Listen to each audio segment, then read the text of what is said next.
Welcome, one and all, to probably the first time in a very, very long time edition of the Hard Rock Show going live on time. So here we go. We actually managed to get live on time and not be like 20, 30 minutes late like we have become quite accustomed to doing.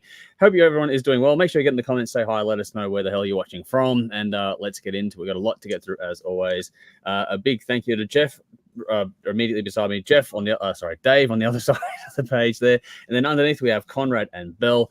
Thank you to you guys for jumping in as always. Looking forward to another fun night here tonight. Jody, as always, says hello. She's in the other room over there. Hey, Jody. Now, so Jody says hello this time. But yeah, like I was saying, we have a lot to get through. So we are going to do the next round of King of the Riff, which is Iron Maiden Killers versus Mötley Crüe Shout at the Devil. The Fretboard Feud album tonight is Cross Purposes from Black Sabbath. We're also doing a backyard banger on Carly Jewell, which I believe Jeff is taking over for that one this week. Yep. And we have Who Am I, which Conrad, I believe that's been your responsibility, but yep, cool. We're good to go there. And then we have all the usual stuff like the bin and everything else we have going on as well. You'll have details and also stuff as we go through things here tonight at the screen, but also make sure you hit the description box for anything you might miss. There will be links to everything we're talking about, including a few songs there. And we're going to change things up with the Hot Rock segment and all that kind of stuff coming up in a minute as well. So just get yourself ready for us to launch right into things here, because we're basically going to get started. So in the description box, you'll find links to the top 5 songs for this week, which were Freeze the Fall, Lacuna, Coil, Mega Colossus, Opeth, and Smokestack Rhino, in no particular order. I'm going to quickly do a catch-up here, then we're going to go through and everyone can basically pick their... Well, we're going to change it up by saying to everyone to...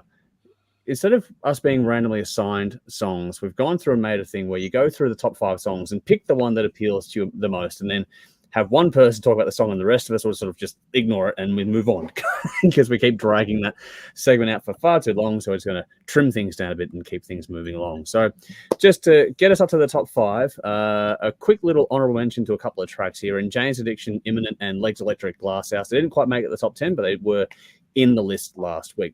Coming at number 10 for about the 6th week in a row or something now, because Vinny keeps voting for it, we have Those Damn Crows with Let's Go Psycho. That is the longest tenured song by any imagination we've got out there, so there we go. Number 9 was Snarm, as chosen by Jolie. That was No Rain Can Wash Away. Number 8, Arch Enemy, Dream Stealer. Michael nominated that one. Number 7 was Bullets and Octane, No One Gets Out Alive, nominated by Kathy. Number 6 was 12 Foot Ninja, Everywhere I Look, an acoustic version, which I actually put forward myself, and it got up to 6 this week. Then we get to the top 5. So nominated by Jeff, we have Lacuna Coil, featuring Randy Blythe. We have Hosting the Shadow. We have Opeth at number 4, which is nominated by Bell with the S1 song. Number 3, Smokestack Rhino Brother, which Vinny actually nominated this time around. Number 2 was Freeze the Fall with One Left Standing by Michael. Well done on getting that one up to number 2. But number 1 this week belongs to Basher, which is Mega Colossus. So well done on you picking the number 1 song this week. Well done indeed. Tuff's here. Good to see you. How do you do? Good to see you, Tuff. Hopefully you're doing well. We are doing very well. We're having a lot of fun here. Sniffing underwear, Conrad. What was that? Said you sniffing underwear or something. What was that you held up to your face? Underwear. I thought it was. Not underwear. It's a bandana. Okay, sorry. I'm still not sure why you're saying it, but okay. It's all good, man. It's all good. All right, Basher is here and has actually chimed in saying, hello, metalheads. Thanks for including Witch Grinder's album, Nothing Stays Buried, in Ted Tress's current listing on Spotify. It is awesome. From the first track, My Exorcist, I had my head spinning 360 degrees and never let up. Definitely one of the albums of the year. I can't stop playing it loud. Nice, because that is getting a review on Sunday's session coming up. It's a very, very good album. So we're going to give that one a review on Sunday. And Tuff is saying, giggity, as always. All right. Anyway, time to go through and pick your song of the week. So, Belle, what was your hot rock this week? Well, mine was Fortune and Glory. And I didn't write the band name down. What was that the band name? Mega Colossus. Yeah. Yep. Mega Colossus. Yes. Yeah. As soon as I put it on, I loved it. Just straight away. Loved it. So it's because it's chock full of awesome guitar riffs, great little guitar solo moments dispersed throughout the song, and there's this constant driving energy, like not in a monotonous way, like from start to finish. It just pushes through all the way, but it still kind of breathes. It's not just the same thing Like I said, not monotonous, just kind of, it's just perfect. It did actually slow down a little bit towards the end with a rather epic sounding section. And given the length of the song, which was nearly 7 minutes, I thought that it needed it. But it didn't feel like a 7-minute song. No. But yeah, I think that that's attributed to the fact that it does move a lot, it breathes. So while still sounding like themselves, I picked up moments of heaps of other bands, namely Megadeth, Maiden, Mötley Crüe, Journey, Priest. There was even a bit of a slight punk feel about the chorus, and I got a bit of a Queen vibe in that slower section. Nice. The vocal, yeah, like this is just what I'm picking up. I reckon it's the kind of song that everyone might get their own, like hear their own kind of different bands in there. Vocals are perfect, straightforward, powerful, in tune, and on point for the style. And I love the obvious use of multi-tracking throughout. So it just adds texture, which sounded great. I didn't get to dig into the lyrics, but there's an Indiana Jones quote at the end of the song. So, they did mention treasure, so it may be about that. I'm not sure, but it could have just been something random they put at the end. In any case, the song is so much fun, and I want to hear more. So I believe the album's out, so I'll be checking that out tomorrow, definitely. Nice. And the lyrics to the song if they're online somewhere. They're not on Spotify. Yeah. Well, the album Showdown was released back in January, so that's where this one comes Oh, wow. from.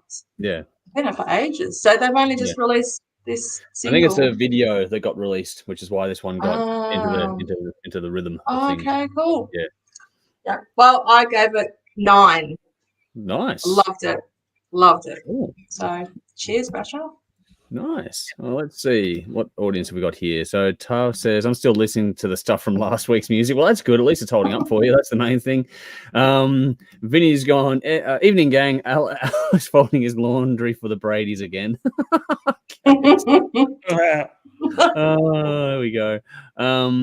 Vinny says, next week's THRS is quality. Different vibe, though. Well, we'll see what happens. And Tough says, epic bandana. It's got some suicidal tendencies vibes to it. So there we go. There's some more love for that one there.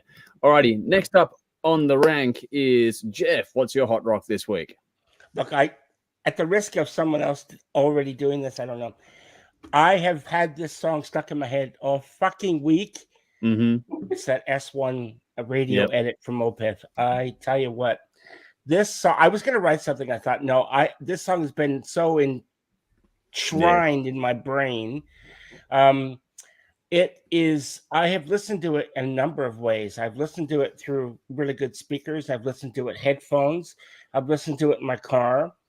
I think my favorite is headphones because you actually get to pick up all the background voices and well, I'm just going to say Opeth is the band of atmosphere. I don't think there's another band out there, metal or not metal, that can do atmosphere like they can do in a song. And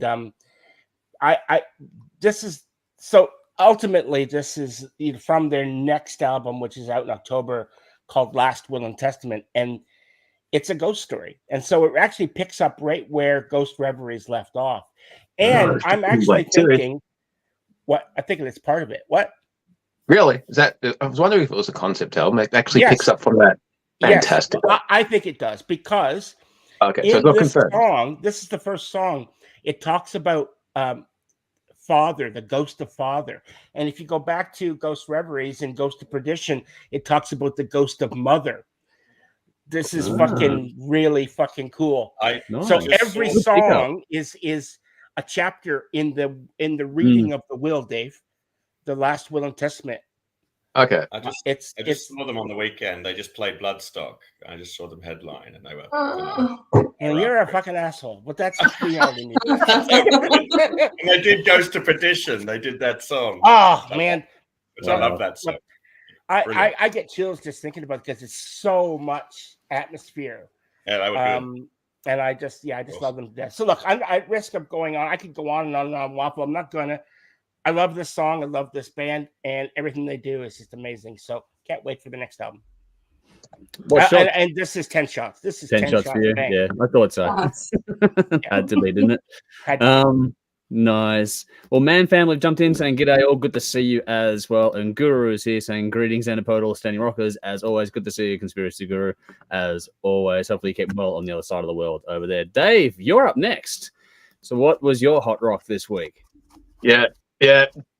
Following on from Jeff, it had to be Opeth. I fucking love this band. This song is amazing. Cool. Okay, I wrote some crap. I will read it. Go for it. Nice. When this track starts, you get the sound of footsteps in the gate or door closing, and that's a sound you hear every day. But the way this band does it creates that sense of foreboding, and it sets the mood before a note is even being played on this track, and it puts you into the ominous setting that is perfect for Opeth. Then the band comes in, one instrument at a time, excellent build-up. It's familiar Opeth, but it's also new. Growling vocals are back. Fuck yes. I know I'm not usually big on the harsh vocals, but Opeth, one of the bands that I love when they do it. They do it perfectly. They're one of the fucking best bands that do it. It's coherent, and the style always serves the character and the story being told. And it's used sparingly. When it has to be, it's heavy. When it's not, it's light. That's one of the great things about this band. Dream Theater actually led me to Opeth, if you can believe that. They're prog.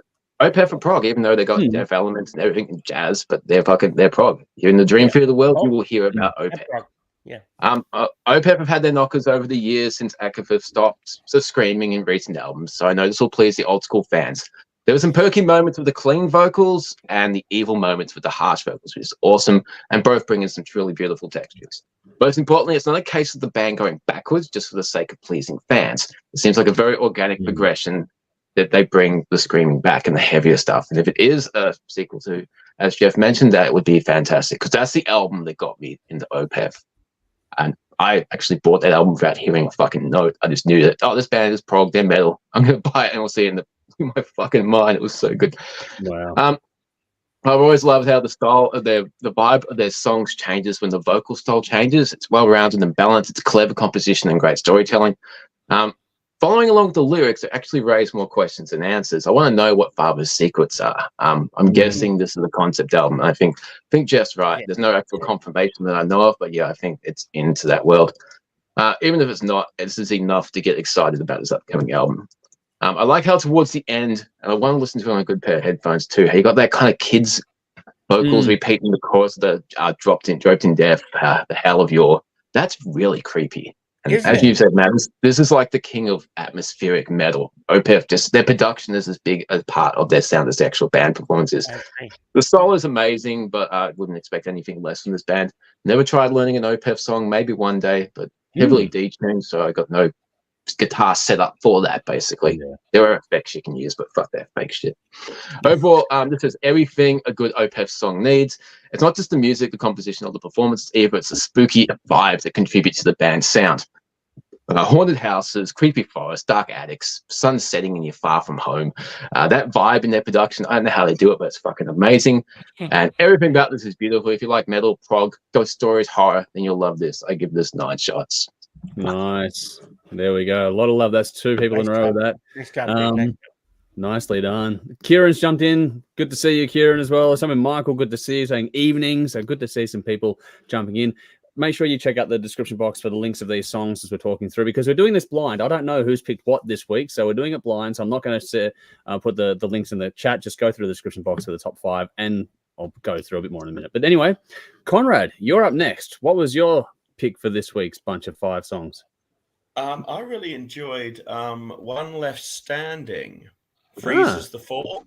Oh yeah, Freeze the Fall. Nice. Freeze the Fall, One Left. I quite enjoyed that. That was interesting. And the problem with it, well, unfortunately, as brilliant as it was, it finished just as I thought it was going to go in another direction and take off, and it felt like it just finished a little short, which is a shame. But definitely be interested in listening to more from these guys for sure. As much as I enjoyed the Opeth as well, very much. Okay. But this was interesting. I quite enjoyed this. So I gave this. What did I give this? What did I rate? I gave this a solid. A second track. Loved it. 7 shots. Nice. Yes. Cool. Canadian. Right. Nice. Their Jeff? Are they Canadian band? Yes. Yeah, they're Canadian. I thought and so. Their debut EP is out now. So if you do want to check out more, there is much more. There is more to check out. I quite enjoyed it. And they're quite young too. I think the ages are between 14 and 17. So Yeah, they're still in high school. yeah. Wow. Wow. Well, Yeah, and that's then impressive. obviously, hopefully, they'll have a very successful career ahead of them. That's for sure. It could be Yeah. like the Canadian version of The Warning, different styles of music, but just starting off young Yeah. and blossoming as they Yeah. go through, which would be really cool to see. Same thing with Alien Weaponry. We saw that happen for them too, which Yeah. is great to watch that over the years. They be Duke on your album now. They'd be getting close. Yeah, they'd have to be getting close. Been a while. Cool. Got some more people here, which is awesome to see. Good, a lot of love for Opeth. Jolie says, hi all. Good to see you, Jolie. Hey, Joey. Jolly. Michael says, Opeth, I think 9 shots. Great composition. So there we go. Tuff says, I'm looking up Opeth now. See what you're talking about, Oh, please wow. do. Brendan is here saying, cool. Virgin. 85 signatures as They well. might So have there even we played go. that song. Yeah. They might have even played that song on the weekend. Probably. They Yeah, probably it would have did. been Yeah, weird. imagine so. Yeah. I tried to count that damn song just to try and get a poll. I couldn't. No. Well, I'll- yeah, the time signature is strange. It is. Yeah. very- No, it shifts a lot. Couldn't find it. Yeah, no, it's well written though. I like the way that song moved through things. I'll get to mine in a moment. But Craig's here saying, "Hey, all good to see you as well." It's the Battle of the Michaels because Michael G nominated the song, and Michael C's gone freeze the fall 3 shots insipid. So it's the Battle of the Michaels. Here we go.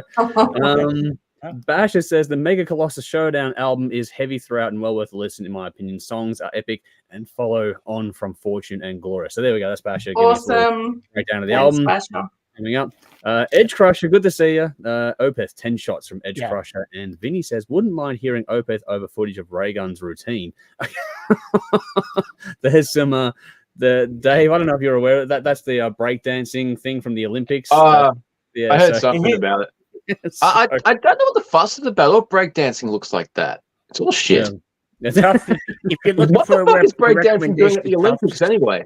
It was an exhibition one. That's all. Just they do a new sport every Olympics for an exhibition sport. That's just a bit of fun.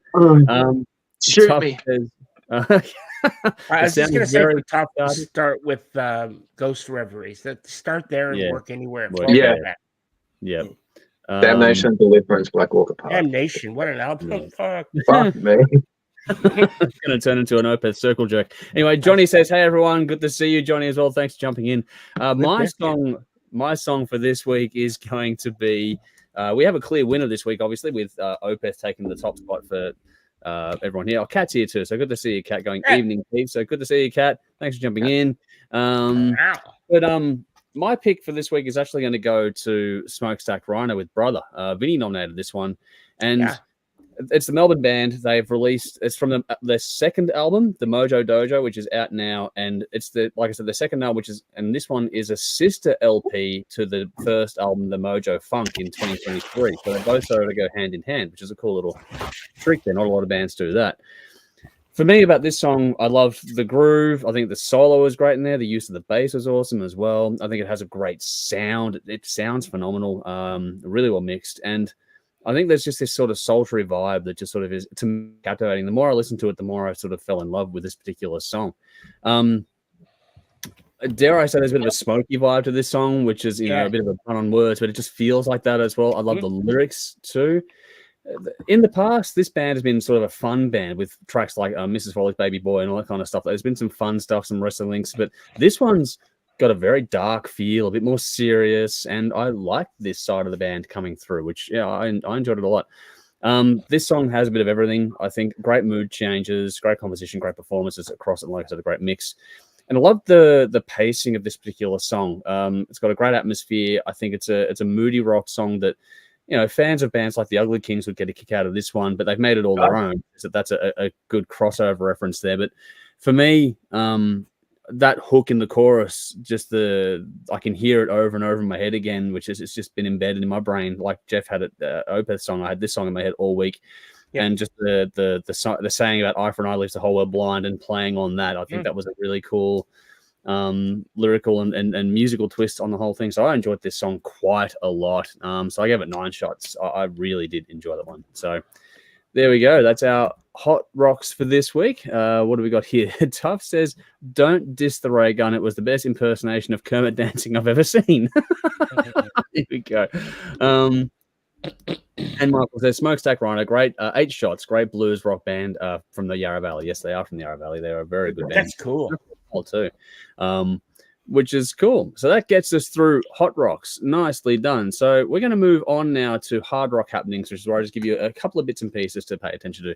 First up, the release list for tomorrow is a bit, I don't know, in my opinion, a bit thin, but there are some interesting ones. There's a few coming out, but just not anything that's, oh my goodness, riveting. But there are some to pay attention to. Some that were sent into us is Ascent with their new album Gamma. They're coming in. Falling in Reverse have their new album Popular Monster coming out. Souls of Steel have a self-titled debut album coming out. And if you're into the Aussie rock, there's a band up this way, up in Queensland, Gold Coast way, called Goatzilla. They've been around for ages. They're releasing their new album, Alienation, tomorrow as well. So a bit of a shout out there to an Aussie band putting an album out tomorrow. And just for a quick bit of news, it's actually funny. We had Lacuna Coil in the top 5 as well, and Randy Blythe guest spots on that one. But he has come out and said he's got an interesting idea about how to combat people using mobile phones at a show. What he would like to do one day, he's not sure when or if or how, but he wants to do it, is he's going to sing a song holding his phone up to the crowd the way they hold a phone up to him. And so he's going to reverse psychology it and he's just going to sit there and sing the song while filming the audience through his phone and going, hey, did you like that one? If you didn't like it, put your phones down, let's be connected together, kind of a thing. And he's going to basically warn them, saying, the harder you go, the harder I'll go. But if you want to sit there and film the whole show, I'm going to sit here and sing the whole show with my phone in my hand. So he's I don't have a problem with that, actually. If he wants to film the audience, that would actually be cool if he released it. Yeah, so it's an interesting sort of way to go for it. Yeah. No, I'm not a fan. I'm not a fan of people at concerts with mobile phones. Yeah, that does shit me. No, I think a lot of people will enjoy this take on things, and it'd be interesting to see the footage from both sides if it actually happens like this. That I don't moment have a problem either way. I really don't. Fuck it. Yeah, interesting. Let people do what they do. Who cares? You know, it's getting to the point, and I know right now they've just released a product, and I can't remember what it's called, but I'll get them. It's a pair of fucking glasses that you can wear. They look like normal glasses. They got a little bit alternate reality, everything. You're gonna be people wearing glasses. They're gonna be filming shit. You're not gonna see them holding a phone. It's just brilliant. Gonna be Brilliant. Yeah, that'll work too. Yeah, and we'll allow What's the difference between holding a phone and going like that or fist pumping? Because it's not fucking a fucking annoying. laptop. It's fucking annoying. It's a phone. Who cares? It's annoying. It's respectful to other people around you. It's really disrespectful. It's no bigger than that. It's rude. It's no bigger than that. Yeah, but someone no does bigger that. than It's 30 it's seconds. not- 30 seconds. Someone doing that, filming a fucking song when you're behind them, you want to fucking smack it out of their hand. Yeah. Move your I've been head a little bit. You're a big guy. Okay? Move your head a bit. I don't find they get in the way. It annoys me. They They get get in in the way, and I'm and, not and they're not engaging in the show. They're not watching the show. They're watching it through their fucking phone. You do you. Let them do them. I think that I can get it from both sides. I can too, to be honest. I can see both sides of the argument. I don't think there's any real winners or losers per se. I think that there's this whole thing about, people lamenting age has gone by. I think that in time it'll balance out. It always does balance out. And I think the people that want to get involved in the show face to face, get really into it, they will automatically move more toward the front. And the people that want to sort of sit back and that they'll have their phones at the back. And I think that those vibes in the room will sort of sort themselves out. They tend to anyway. Yeah. In saying that though, I do like it when the artist does address it and say something. And if the artist says, "Put your fucking phones away," respect it. That I'll pay that. Yeah, I'll pay that. Yeah. Unless you're Tool, and then that's just well, then a little bit too fucking far. Yeah, there are some that go a bit hard at it. All right, a couple of other quick bits of news here. The other one, it's not really our world per se, but it's interesting to note in the landscape of the Australian music industry, and that is Blues Fest is saying goodbye after 2025. They've been at it for about 30 years, and they're doing one more in 2025. They're going to put together one of the biggest lineups they can to send it all off, but then they're going to be done. So the festival Byron Bay one.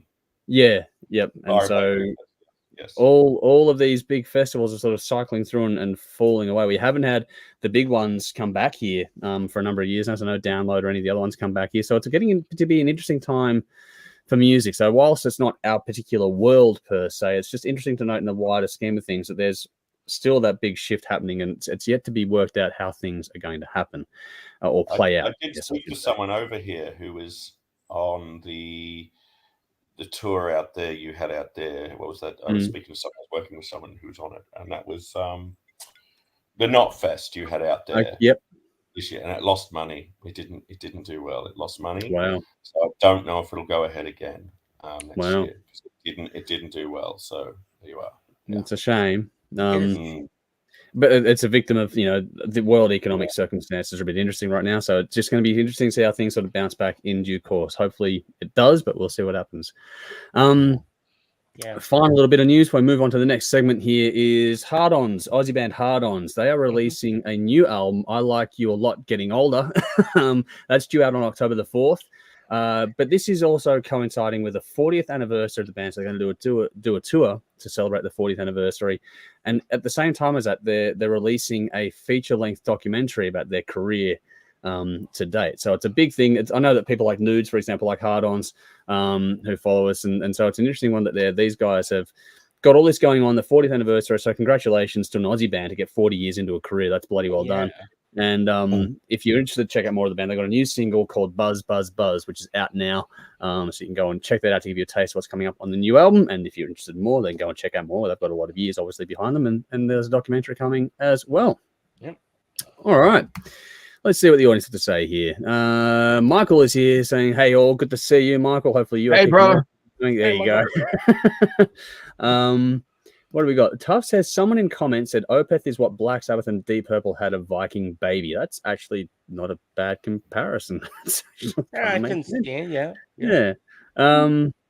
Tuff says, live in the moment, lose the phone. You're never going to watch it on such a small screen. Well, there is all those. We're going to get a lot back and pull that one. Victoria, good to see you, Victoria. Thank you for jumping in. She's gone, guys, do me a favor, please. If you've never listened to it, then listen to Paradise's Lost album, Paradise's album, Light the Fire. I think in particular, Jeff will like this. Okay, we'll have to make a note of that. Thank you. Check that out. Yeah, we try to. What do we got? Kat says, some of them rich fucks need to invest in getting the live music back on track after the bat flu killed it. Well, it's going to be interesting. Australia is a unique beast in how difficult it is to tour. So I'm not sure. And I think that in general, we're seeing a winding down of the big arena shows. Like, I don't know. We'll see what happens. That's my point of view. Okay, Jolie's given us the whole ranking here. So 9 shots, Mega Colossal. 6 shots for Freeze the Fall, sounded like the Cranberries. 3 shots, Brother, like the bluesy music. Oh, hang on. Oh, yeah, okay. 7 shots, Opeth, Muse Sound. 8 shots, hosting the Shadow Lacuna Coil. Muse the band? Yeah, Muse for Opeth. I don't know, yeah. Don't know. That's a comparison. Don't get that at all. God. On that one? I don't know. Maybe for atmosphere. I'm not the same atmosphere, but Muse does put a lot of atmosphere in their music. So maybe, yeah. Maybe completely different tonality, though, which is interesting. But yeah, not sure. Alrighty. Time to move on to Backyard Banger to keep things moving along. And this week, I'm going to put a link in the comments for those playing along. It's also in the description box for a little song called "Let You Down" from an artist called Carly Jewell. For this week, we're going back over her debut album, Phoenix, which is 10 tracks, 42 minutes. Like it's a debut and so far only album from Carly, who is a Melbourne musician. It was released June 7, 2019 by Hitman Records, though now since signed with X Music. Produced by Matt Robbins at Colour Sound, a good friend of ours at the show. Good to see you. Oh, hopefully you're watching. Otherwise, there were a few singles released from this, including Let You Down and Sid and Nancy. We've been following Carly for a number of years now. And when we got this album, it was one of those ones we've been sitting there waiting for a while. But when we sat down to review it, it was definitely worth the wait. So I'm glad that it's getting another sort of go around because it's going to be covered by someone that's never actually talked about it on the show before. Jeff, you've got the duty this week. So how did you feel Carly Jewell? Well, look, I listened to this album, and I'm just going to say this album, the debut album from Carly Jewell, Phoenix, it rocks harder than I think anyone really has a right to. This is a, balls out rocker, and it has a lot going for it, considering who we're talking about, balls notwithstanding. So Carly knows how to play to her audience, okay? And this album really demands your attention from the get-go. The first song, Let You Down, lays it all on the line. And anyone listening to this song, it pulls you in, and you really don't have a clue what you're in for, actually. You listen to it, and you really think, this is great, but you don't know where you're going. Nothing will prepare you for what you're about to receive. So the riffs here are thick and heady. They leave you kind of breathless in a way. When you listen to it and you think about what's going on. Heavy riffing combined with sultry vocals would actually lure you in. And then the guitar solo left me for dead. I was like, holy fuck. I'm liking this. Anything guitar, just like Dave and his wah-wah pedal, whatever, his flanger. This is the same thing for me. So just when you think she can't keep it up. She cranks it up like a hurricane going deep. It feels like, and that's the name of the song, Something Dangerous. Mm-hmm. And actually, by this point, I'm listening to this and I'm going, who the fuck is the guitar player in the band? Because this guy can rip it. He's got excellent tone. He's got great playing ability. He doesn't overplay. He's a very tasteful guitar player. Plays only what the song needs, but when he can rip it, as I said, he can rip it.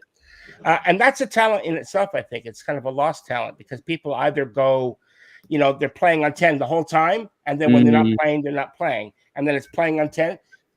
There's an art in just playing what the song needs. That's what this guy can do.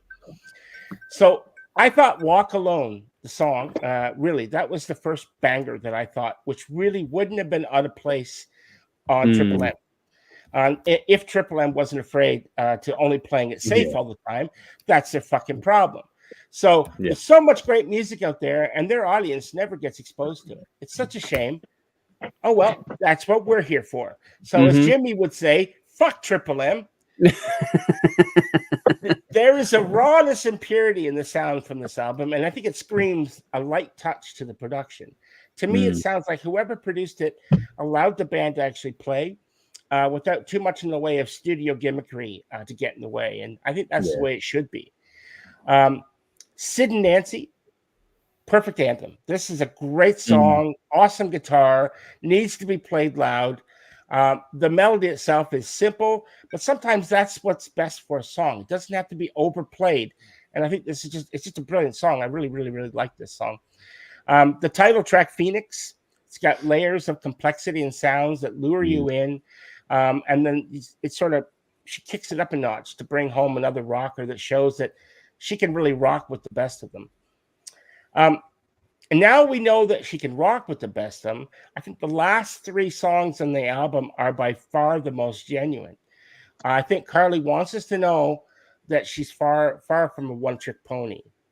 So Misery, followed by the tender silent screams, this Carly really opens up her heart to us. But that's nothing like what September does to us. This is a heartbreaking song of loss, emptiness, and utter despair. Yeah. September is soul-wrenching. It's drenched in emotion, and a few minutes shows us the honesty in its purest form. This is an open heart laid bare for all to see. This song that she leaves us with a lasting memory after it's done, I think she shows it's just a tiny glimpse of what Carly is. But I think it's intentional. I think she wants to leave us with this feeling. She could have left us with a rocker, and she chose this song is the last thing we hear. The last thing we think about is this song. And I think it actually works very well. All up, this album is a treat to listen to. And coming out in 2019, it's been 5 years since she struck this album. And its sophomore album is fucking long, long overdue. And I hope she comes out with it soon. She knows how to rock. I know she's got a new single out. And she's really playing that, and that's really good. But she knows that, there's more to music than just one speed. And I think Carly really brings it home when she drops the tempo and changes up the game a little bit. She does so with a purity and honesty that's kind of rare in these days. And I think I hope that she continues to make great music of this caliber. I give it 9 shots, this album. Nice. Cool. All right, well, we'll do the rounds quickly on this one. So, Belle, any quick thoughts and any score for this one? I didn't get to it. I'm sorry. No, all good. No, I just thought I'd ask questions. Jeff, that was wonderful. Thank you. It was nowhere near the album. Listen to the album; it's great. Yeah, it's worth it. Really is good. Yeah, Conrad, did you get to this one, or are we just gonna? I did. Okay. I did. Yeah. It did. It was solid enough. It was decent enough. Yeah. I'll give this 6. Nice. Cool. Yep. 6 shots. All right. Solid. Yeah. Dave, how about you? You remember this one when it came out, so. Yeah, I gave it a quick once-off listen. It's been a fucked up week, but yeah, I like Carly. I like her stuff. Gave us 8 shots. Really liked the song she had out earlier a few weeks ago. That was a good song. But Bad Girl or something? Yeah, Sad Girl. I can't remember. Something like that. I think it's Bad Girl or something. Yeah. It's Sad But Girl. yeah, she's good at what she does, and she writes good songs. So if you haven't heard it, give it a listen. Yeah, I think Jeff hit the nail on the head, and it was actually refreshing to hear a lot of my thoughts sort of thrown back in my face in that regard. In the positive way. Like this was genuinely one of my favorite albums from 2019. It has everything you want from a modern rock record. But there's a twist to this that you don't get anywhere else that was touched on. It's the storytelling for me. The attitude and the heartbreak both are so very compelling across the whole thing. In the upbeat songs, you've got great hooks. The writing performances across the board are fantastic. The mix is great too. Expect nothing less from Matt Color Sound. But I still often go back to this album when I get a chance to. I love it. It's a great journey. I like the way the track order is played out. Having 3 softer tracks toward the end might be an odd choice, but I enjoyed that part of it. Yes. It all flows well, but for me, there are no dud moments. You've got, tracks like Walk Alone and Sid and Nancy. They give you the upbeat side of things on this one too, which gives you this sort of irrepressible spark and attitude that comes from Carly that through the speakers to you. And then counter that, you get the stunning moments like Misery, and in particular September that Jeff touched on so wonderfully as well. They bring a deeply personal side to all this sort of stuff too, which just haunts you in the best possible way, if that is possible. Mm-hmm. I'm going to echo Jeff's sentiments. If you've never checked out Carly Jewell, then please do listen to this album in full. I think if you do, you will not be disappointed. I think it's one of the better ones of the year. And there are other singles, including Sad Girl, the new one, out and about as well. And if you do get a chance, go and see her live, because she is fantastic live as well as on record. For me, back in, when we reviewed it, I think I gave it a 10-shot rating, so I'm still going to keep it at 10 shots. I love this album to bits, and it hasn't gotten tired for me at all. Now we're going to think ahead to next week a little bit here, because, Dave, I'm going to ask you a question without notice. I know that we've earmarked you to do Carmeria's new album, which actually comes out next Friday. So next Thursday is before it comes out. Did you want to do it before, or do you want to do it after, when everyone gets a chance to listen to it via the streaming services? I think maybe I'll do it after. So, if people haven't heard it, they can jump on it straight away. That could be a cool idea. Yeah, I like that approach personally. I just got to double check with you which way you want to let's do that out. But spoiler alert, just fucking listen to it because it's fantastic. Dave, you and I were talking about it, or I've chatted to you because we've got an audio interview with Jordan coming up very, very shortly, actually. But and it'll be on TV soon as well. But the that album, Dave, you're dead right. I think that I loved the first album. You loved it more than I did, but I loved the first album. This album is fucking wow. Smokes the first one. Fucking hell. Absolutely. And I don't mean that to disrespect the first album. It just smokes it. It's that much better. Yeah. What you want from a band, they keep improving, and holy shit, they fucking firing on all cylinders. Every song is just instantly memorable, brilliant, fucking perfect. Yeah, no, they've knocked it out of the park, as Conrad would say. So I'll film a review this weekend. I'll get it over to you. Cool. Awesome. And I'll do the backup banger in 2 weeks. Yep. Cool. All right. So next week, then, that means we're going to be doing HZ, which is a Melbourne band with 3 singles under their belt at the moment. So we'll get to that one. We'll allocate things behind the scenes there in the coming days. So that's what we are planning to do. Let's get to some audience comments here quickly. Nicole's here. Evening all. Good to see you, Nicole. Hopefully having a good time out there as well. Hopefully everything went well with the surgery last week. Hopefully that actually went ahead. Fingers crossed. Tough says, just listen to some Paradise Lost. All these Viking songs are making me want to build a ship and rob a church. You're getting a bit of a vibe tonight, aren't you? Basher gave Carly 7 shots. Vinny says, I'm getting Courtney Love vibes with Carly. Not bad, though, at all. 7 shots. It's an interesting one. She's a very unique talent for mine. I got, it wasn't Courtney Love at all. Sass Jordan. Okay. Interesting. Okay. Yep. I was going to mention that, but I thought, well, maybe not enough people out there know who Sass Jordan is. I don't know. Interesting, yeah. I find it. She's her father. For those who don't know about Carly Jewell, her father was a country singer in Australia, and so she's grown up with that all of her life. And so there's a certain inflection. I think that sort of plays on things with stuff here. Craig chimed in saying, "Carly Jewell music 7 shots, lyric 5 shots." That's unfortunate, but okay.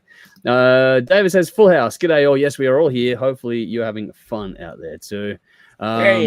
Michael says, Carly Jewell liked the song's performance. Wonder what she would sound like live. For me, I'm wondering what that would be like. But, with something, I don't know. But then thought the album sounded a bit wet. I get what you mean by the reverb, maybe, but the live take, there's a whole lot of energy. So yeah, if you haven't seen her live, go and see her live, because there's a different level of bite to it when she's playing these songs live. I was reading, speaking of her playing live, she played at one of the bars that I played at, the Boogeyman bar. I played Yes. at that bar. Yeah. Yep. Yeah. I thought that was kind of cool. I was like, oh, Yeah, I forgot about that. Yeah, no, she's been going for a while, and yeah, like you said, Jeff, the second album is well and truly overdue. Jolie says, Carly Jewell, love these 8 shots for me. Smells Like Trouble, Sid and Nancy, great live, like the best. So I'll love to hear this live. Silent Screams, lovely song. September, love it on the piano. Yeah, it is a very different track at the end.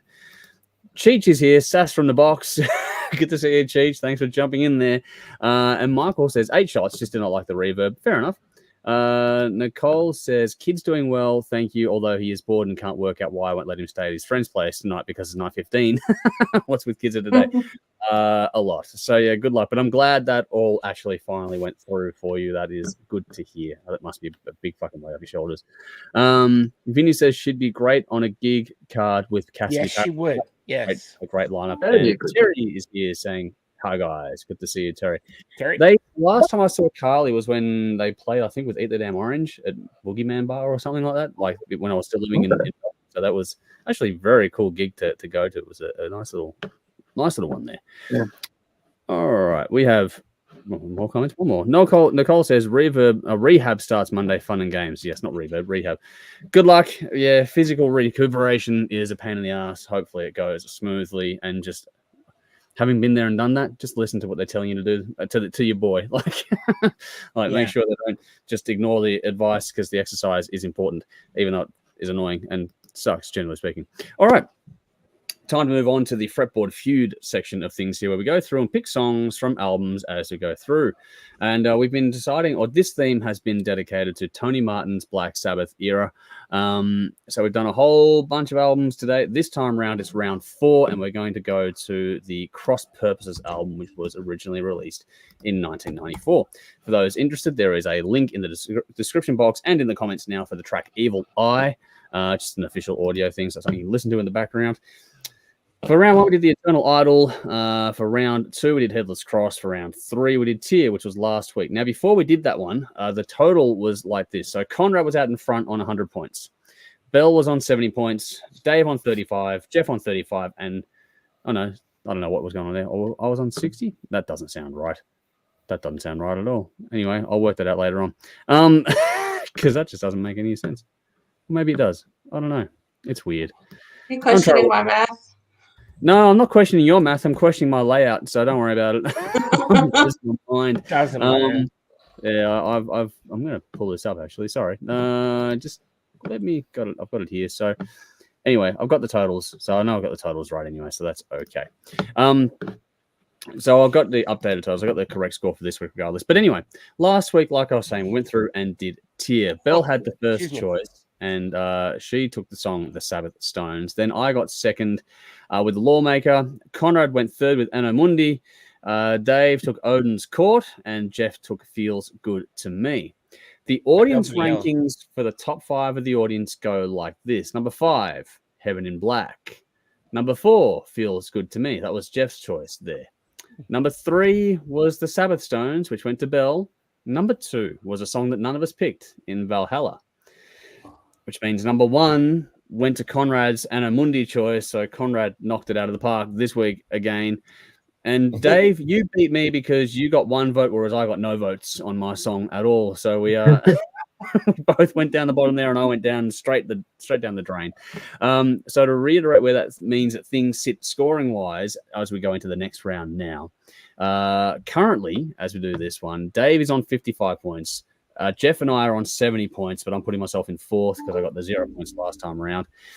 Bell is in second on 105, and then Conrad's out in front on 150. So Conrad is going to be hard to beat. I'm pretty much ruled out, along with Dave and Jeff possibly. I don't know, it's going to be hard to get back from here.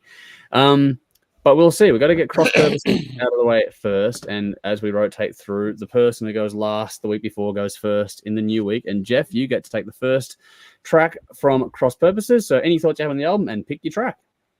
Yeah, listen, as I've said many times, and I was the one that put this whole thing forward to Tony Martin collection because I've loved it, right? But having listened to all the albums, this album a lot of people love this album, but I find this actually hard to listen to all the way through. It's got some great songs, but it's got some songs in here that I just go, no, and I'm on to the next one. I don't, and I hate saying that. I don't like doing that, but it's just, it comes from years of listening to it. And, Tear is a brilliant album. I just think Cross Purposes, I'm like, okay, they just did fucking Dehumanizer, and then now they're doing this. What the fuck is it going on? So I don't know what they were thinking. Because like, how good is Dehumanizer? Right? I mean, it's one of the best albums, Sabbath did, clearly, and it's up there. And you can't say, I don't think you could say the same thing that Cross Purposes is one of the best Sabbath albums ever. It's just not. So I'm being honest. Okay. Yep. Having said that, it's still, I would still rate the album like a, I'd give it a 6. A solid 6. So I'm not going to waste any more time. I'm just going to say I'm going to take the song that I love the most off this song, of the album, and that's Cross of Thorns. Yep. Nicely done. Figured that'd go pretty early in the piece. But that means that, Belle, that means the next choice goes to you. So any thoughts you've got and your choice for this week, please? I think there was some confusion. Maybe I dropped out briefly. I don't know. But I remember last week. I was going to say we owe you an apology because we messed it up. We got it wrong on the timeline. Because I said, oh, wow, this sounds like it's going to flow into Dehumanizer. And you're like, no, Cross Purposes is next. I'm like, oh, wow. So anyway, so Dehumanizer was before this. Yeah. We got it wrong. You were right. Yep. Okay. We collectively dropped the ball there. Surprising. But shit happens. Not that surprising if you know us, but anyway. No, Dehumanizer, that was a beast. This is not on that level, I agree. Yeah. And I don't even think it sounds like the other Tony Martin albums, actually. I think this is just it doesn't even sound like Black Sabbath, really. It sounds more like a Dio album, but not a very good one. The album without Dio on it.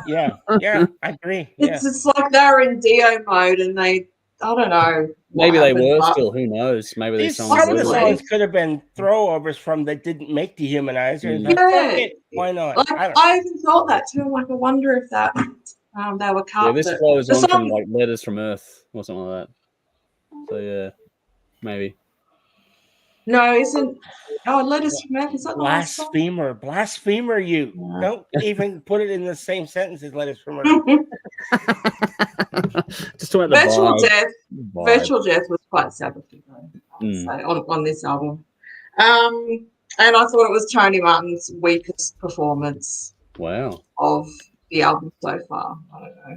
Because there's one more after this, as far as I can. Yes, one more. No, one more, yeah. Yeah, but that's not to say it was weak. It wasn't weak. It's still a great singer. No, it's not weak. It's just... But I don't think it was his strongest.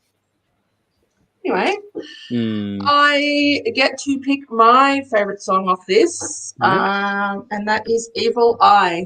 Wow, nice. Love it. Cool song. Nice. That is the it's funny. I go next, and my two choices have been taken off. And I think Evil Eye actually has an uncredited writing spot from Eddie Van Halen, which he wasn't allowed to do anything with, name-wise because of his record label deal. But yeah, there we go. So that's two songs off the board. I get to go next. I'm going to echo the sentiments of the feel of this album. It doesn't feel quite as gripping as the other ones. I still think, for me personally, Headless Cross is like the high tide mark. This is still a solid album, but it's not, everything you want from Black Sabbath. At some points, though, it does feel I agree that it feels like a Dio Sabbath album. It feels like the sound anyway. Vocal melodies just fit that pocket really nicely.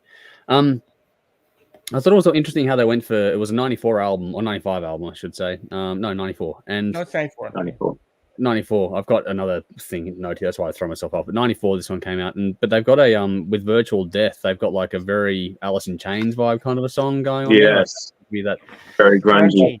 Yeah, like when Dio did Angry Machines and you know, That's these right. guys, Yeah. and everyone's sort of Trying to having that cash sort of in a little bit, mid-90s yeah. midlife crisis kind of thing going on. And Yeah, it's like midlife this crisis, yeah. the Black Sabbath answer to that, which I found quite interesting to hear that. I thought it was done well. I think Tony Martin did a great job vocally, but it's just a very odd vibe to suddenly, it just goes there suddenly and then it doesn't go back there again. It's just like this one song that's plonked in there. Correct. It's like, huh? Not a bad song, just odd on the album. I think it's a solid album. It just hasn't got the same level of cut through or memorable songs as the other albums do. So I think, you know, the pickings get kind of slimmer as you move on through. So it's one of those ones that's a bit sort of interesting to sort of check out. I think it's worth checking out. I think it's worth listening to. I'm just not sure it's going to make it, you know, into high rotation. But there are some songs here that are definitely well worth your time. And I think it's not a bad album. It's just not quite what you're looking for. But that said, they got the dark vibe back. And the return to the darker, more evil side lyrically was interesting after the Stones, the Runes, and all sorts of stuff in the other album as well. So there, you know, there is, you know, give and take in the whole sort of back and forth. We'll see what happens on the next album, Forbidden, next week. For now, I think, not their highest point, but a solid album. I'm going to go with Cardinal Sin. I'm going to take that one off the board. That's a nice song, yeah. Did you get the Kashmir vibe on that? Oh, no, actually. I did pick up on that. Listen to it again and think Kashmir. Yeah. It's got that feel on the riff. Yeah. Now that you say that, I'm thinking about it. I'm like, oh, hang on. I can hear yeah.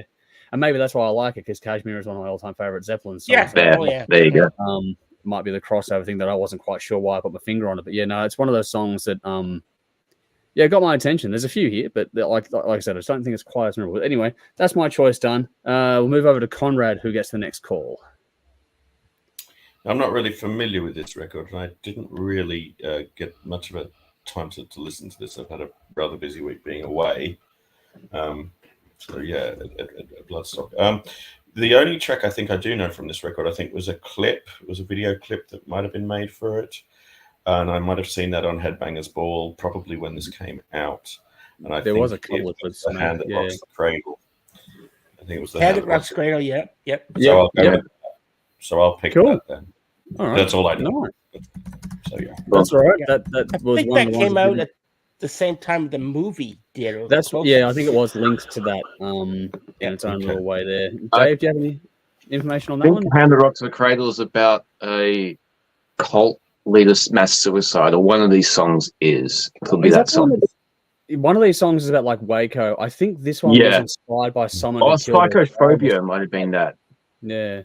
One of them. Real world. They got serious on this album rather than the whole fucking mythology crap. Yeah. But, anyway, you're all day. Okay. I haven't heard this song since we did that Sabbath special all those years ago. Interesting going back to it. It's a good album, but we went over the 90s albums for the Builder collection months ago. You're all surprised that this album sounds like they're struggling. It's 1994. All the old metal bands are fucking. It's an odd, like, weird. In 1994, any old metal band that's still making albums have no idea what the fuck to do because grunge is in full swing. Yeah. They could have released Dehumanizer in '94 and nobody would have given a fuck. I am dead serious. Nobody would have given a fuck. Yep. The world was fucked. So they had. This is why you got the grunge vibes throughout this. Yeah. And ironically, as much as I dislike grunge these days, I'm going with the most grungy track. I'm going with Virtual Death because while it is grungy, it's also very Sabbath-y, and they got that vibe, and it just shows how much Sabbath influenced so many different genres of rock, metal, grunge throughout the fucking ages. So yeah, Virtual Death is my pick on that. Nice. That's a very good point you make there, Dave. And I want to go back and listen to Cardinal Sin again with the context you've added there as well. And that's a really good description there of putting it. So just to recap, Jeff took Cross of Thorns, Bell took Evil Eye, I took Cardinal Sin, Connor took The Hand That Rocks the Cradle, and Dave took Virtual Death. So those are the choices. We're going to poll the audience just to choose their top 3 songs from the album in coming days. I can't believe I got my number 1 choice. I went 5th and I got my number 1. That was your number 1 choice. That's cool. It's funny how sometimes things fall that way. Yeah. I'm glad, actually. I'm because I was sort of thinking about this one going, okay, it's going to be interesting to see what happens down toward the end of it, because I wouldn't have liked to have gone 5th on this one personally, but I'm glad that you got the song you wanted to take, which is cool. How good is the closing song? What's the Use? The last song in this album. I had that one. Awesome. That was a good closer. Yeah. That was my 3rd pick. Well, that was a Japanese only bonus track. So That's right. That's what It wasn't on the I'm original like. album. That's right. Yeah. So it's part of the remaster, which is what we're going through with this whole thing because of the whole re-release going on. But originally, it was only on the Japanese edition, which makes that a quote-unquote hard one to get. Not anymore, obviously, but back then it was. Yeah. So next week, Dave, you get to go first. So you got your first choice this time around, and next week you're guaranteed to get your first choice as we go over the Forbidden album for the last one year. Well, that's a relief.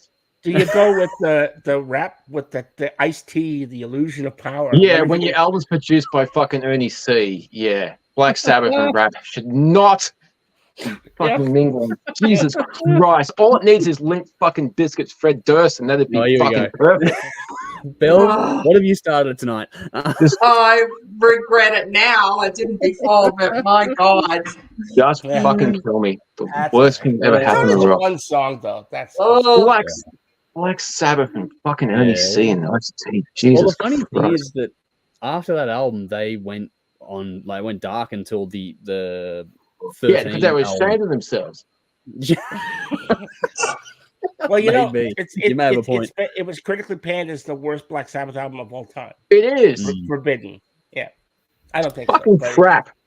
Well, we'll be able to discuss that in more detail next week, so it's going to be interesting to see how it goes. Just quickly, audience comments here before I go to another question without notice. Michael says, Cross Purposes, 10 shots. My favorite of the 520 Martin albums played it to death when it came out. So there's a counterpoint to you out there. So there is love for this one. Oh, yeah. Kevin's here. Greeting, kids. You've made it in time for the, I guess, You just rock up for that segment, man. Yeah. Just coming up to it now. How do you know? We're early. Okay. How does he know? Jeff, is he your friend? Are you fucking tipping him No, off? I've never met the man. I've never met him. It's Conrad's friend. Well, is it your friend? I'd like He's to somebody's know. friend. Meet him. Yeah. Don't know. He's our friend. It's our friend. Yeah, he's our friend. Our friend. So there we go. Not my friend. My friends are drunk. Okay. Passed out in the gutter somewhere. Sorry, Mikey. Oh, well. Kieran has said, agree with Jeff, Cross Purposes is a bit average. But then Vinny's gone, boo hiss, Jeff. I felt their next album, Forbidden, is weaker. It opens with the worst actor of all time, Ice-T. So there we go. We are getting into that. We are coming up on that. People are really getting the foreshadowing business this week. Kieran says, when you go from Aussie to Ice-T. Wow. You know what I'll say? I'm going to say this. I know I should hold it for next week, but I'm going to say the remix of Forbidden. That's what it is. Yeah. So it's not just a remaster. They remixed it. So they changed it. I prefer the original. Just thinking, the first time I heard State of Euphoria, Anthrax, the first Anthrax album I ever heard, was on cassette. My friend had a special edition, had an interview that came with it on this one, like a half-an-hour interview. And the interviewer asked Anthrax, what's your favorite songs? I think it was fucking Dan or Scott, one of them. He was being smart. He's like, I like the songs in between the songs that don't have titles. That's my favorite song. That's what I'm picking next week. I'm going first. I'm just going to pick the songs in between the songs. All right. Enjoy the hit.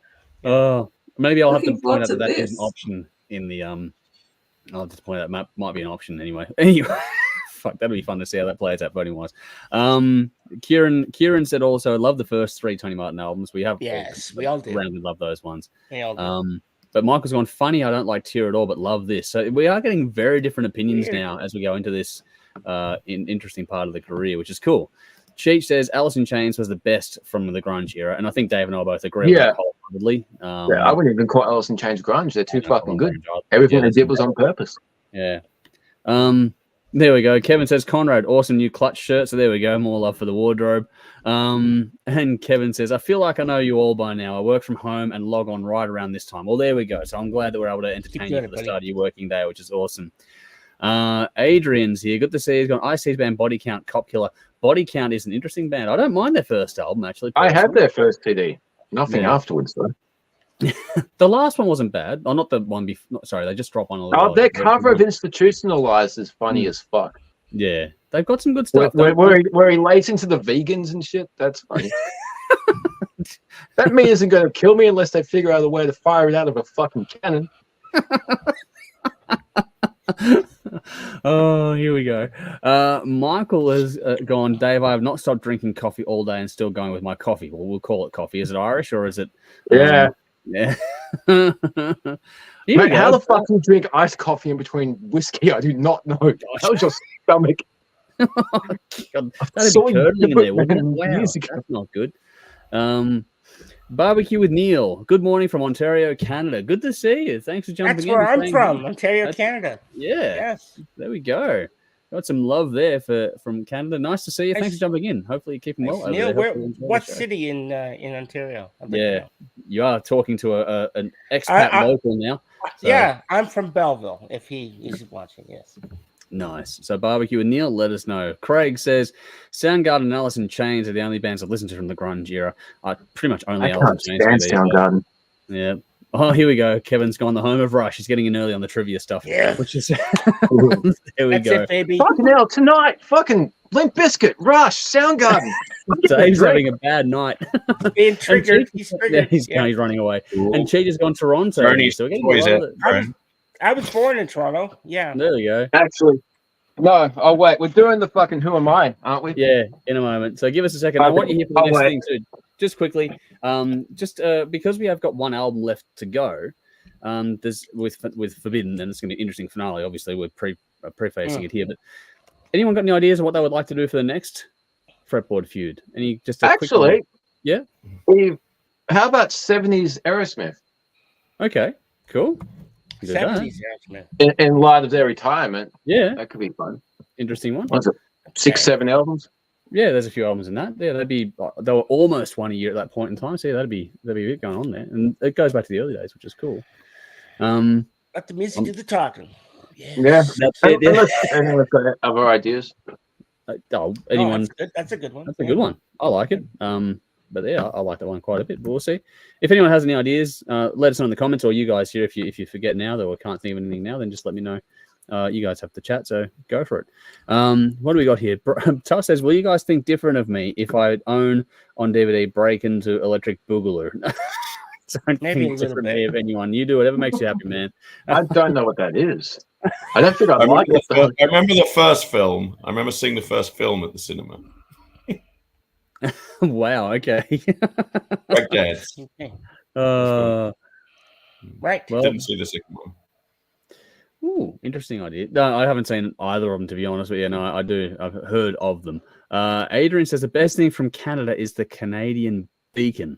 Canadian bacon, he meant. Bacon. Okay, all right. I'm pronunciation pun. Right. Okay. I'm the best thing from Canada. Okay. Okay, well done, Jeff. Well played. But here we go, Dave. Craig says 70s Smith is a fucking epic idea, Dave. But also Basher has probably spoken to Dave's heart by saying Thin Lizzy. That was my second idea. Yeah. Yes. Because there's enough. Do all the albums. Because there's like 10. Yeah, we can do that one. Thin Lizzy would be cool. Oh, here we go. Victoria is chiming in. Say best singer from Canada is Amanda Marshall. Oh yeah, she's amazing. Yeah. Let It Rain. Yep. Oh yeah. Yep. Fuck yeah. I've seen her live. She's awesome. Yeah. Nice. Cat's gone. Go the Lizzie. Craig says the best thing from Canada is Harem Scarum. Well, that's we did that. Yeah. Remember that we did Harem Scarum, that Scream album. Yeah. Yep. Yeah. That was Kieran's going yes, Thin Lizzy. All right, I reckon we'll do Aerosmith first, then we'll do Thin Lizzy after that. It looks like we're getting a pretty good consensus on Thin Lizzy, but because of the timely nature of Aerosmith calling it a day, that works well. So I think Dave's going to be in seventh heaven for the next little bit to go through two of his favorite bands of all time. Alrighty, time to move on. Sorry? Sweet. Okay, no, not the sweet. I just thought so. Alrighty. Okay, time for Who Am I? This is the fun part of the night. So, Kevin, get yourself ready because I know this is like your favorite part of the evening because I don't know if it's your favorite or not, but this is the part of the day where you tend to kick everyone else's asses collectively. This is Who Am I? The person edition. Conrad is up this week. It's basically we all get one guess each and then we are eliminated if we don't get it right. Conrad is to give us 10 clues and it's a Who Am I? A person. Can be whatever you want it to be based on the music world, and it just has to be a person. That's about it. We do different versions of this when it comes to album editions and things like that. But this time around, it's for a person. We all know the game. It's a very simple game. Over to you. Okay. Who am I? I was born on the 6th of March, 1946. In 1967, I joined the band as a guitar player shortly before the departure of one of its founding members? Lemmy? Sorry? Lemmy? You're out. Oh. Strike. Okay. You're out. Okay. In 1996, I was inducted into the US Rock and Roll Hall of Fame and the UK Music Hall of Fame in 2005. All right, I'm going to guess. I'm either going to be out or I'm in. I don't know. I'm going to say Eric Clapton. Uh-oh. Wow. I'm out. All right. 2 down. Okay. In 2003, I was made a Commander of the Order of the British Empire, which is a CBE, which is a very high award. Fuck, Okay. I'm an idiot. He received award for outstanding contributions in 2008, Q Awards. In 2023, Rolling Stone ranked him as number 28 in the list of greatest guitar players of all time. I'm going to take a stab in the dark. I'm probably going to be way off, but I I'll try. personally believe he should be in at least the top 10. But yeah. I'm going to go with Brian May. No. Okay. No, it's his other friend. You guys are in the same, I have to say, you are in the same wheelhouse of era. Of guys, you are in the same wheelhouse of era. He's actually old. Bell. He is old, and he's Bell is the only one remaining. I'm not going to say what Oh God, no one. orientation of guitar he plays. Okay. Left or right. Could it be He was left also or voted right? number 36 in the greatest voices in rock by Planet Rock listeners in 2009. Okay. He is also credited with discovering and introducing Kate Bush to the world. I'm sure you're happy about that, Dave. Tonight. Dave is having a bad one today. Oh, wow. I know who it is now. Fuck. Okay. Now, come on, Belle. You're the only one left. David Gilmour. Yay! There Dave we go. Gilmour. Dave Gilmour. Well done. Awesome. Nicely Awesome. done. He I was said gonna Kate say- Bush. I'm like, God damn it. His black Strat sold at Christie's in London for 3,300,000. Holy. 3,300,000. They auctioned off his black Strat. They auctioned his black Strat off. Wow. Three Not when he million. needs the money. 3,300,000 his black Strat went for, being the most expensive guitar ever sold. Yeah, it was more than Eric Clapton's. I remember Yeah. reading something about Yeah, that. Yep. it was the Yep. black Strat, the legendary one he used on all like the legendary records and solos. He went for, I think it went to charity too. The money went to charity, from what I remember. Nice. See, initially I thought, and I was wrong, but I was thinking for some reason, and it's hard to, once you get a thought in your head, it's hard to get it out. I was thinking it was Tony Iommi. Well, I thought you guys would have got it when I said he replaced one of the founding members as a guitar player with Sid Barrett. Oh, I skipped that part, didn't I? Yes, I don't know Sid why. Barrett. I thought that Funny. would have given it away, but I didn't say Sid Barrett. I just said one of the founding members, and I thought that would have given it away. Yeah. Had I got to the Christie's part about his guitar selling, I think you would have got it by then. Yeah. Any other clues there, or was that it? How did the audience go? That's what I'm going to get to. Did you have any other clues to give us there, or was that going to be the end of it? Hang on. How did I go with other clues? Bear with me. Black Strat sold 2010, Christie's. That was it. One of his solos is considered by many as one of the greatest performances in rock and roll history. I am referring to the solo in Comfortably Numb. Yeah. Yes. Yeah. That is genuinely one of the greatest solos of all time. All right, let's see what the audience said. I did timestamp when Bell guessed, so let's go through here. I seriously doubt that I came before anyone else. I think Kevin might have still us all. got I it, though. That's good. Yeah, you got it, which we didn't, so you've outdone us all there. I don't know what I was thinking when I look back. I thought I had money on Dave getting this. Yeah. Money, Dave. Oh, Jeff, hang on. Or Andrew on this one. Yeah. Well, this is interesting, okay, because we had Kieran going, yes, Thin Lizzy, and this is 70s Aerosmith were on drugs. That's Adrian talking about Aerosmith before. But then, before anyone else got it, so this is the winner, Kat got Dave Gilmour. Well done, Kat. Well So done, well Kat. done, I'm sorry. Kat. I wish I could offer you a prize. I wish I could offer you a prize. I know. Kat, but we haven't got anything to give away. We're a bunch of tight asses on this show. Yeah. We've got But no money on this show.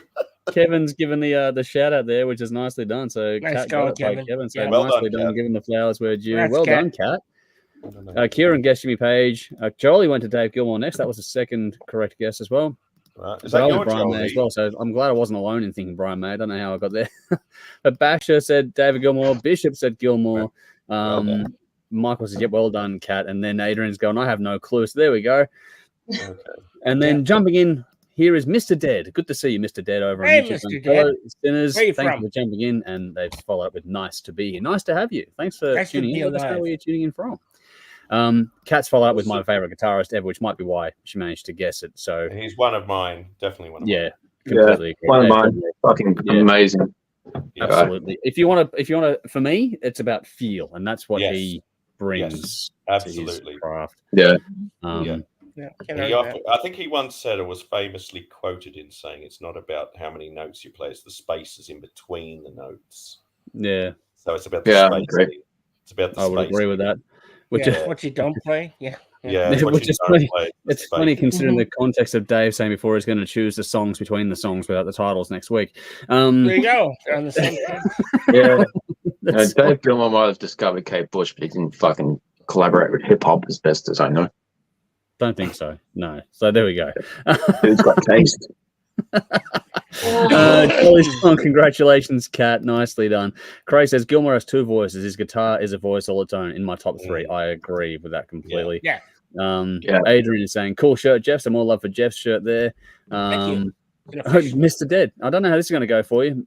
David Gilmore is an arse hat. Don't quite agree with that. I'm a punk.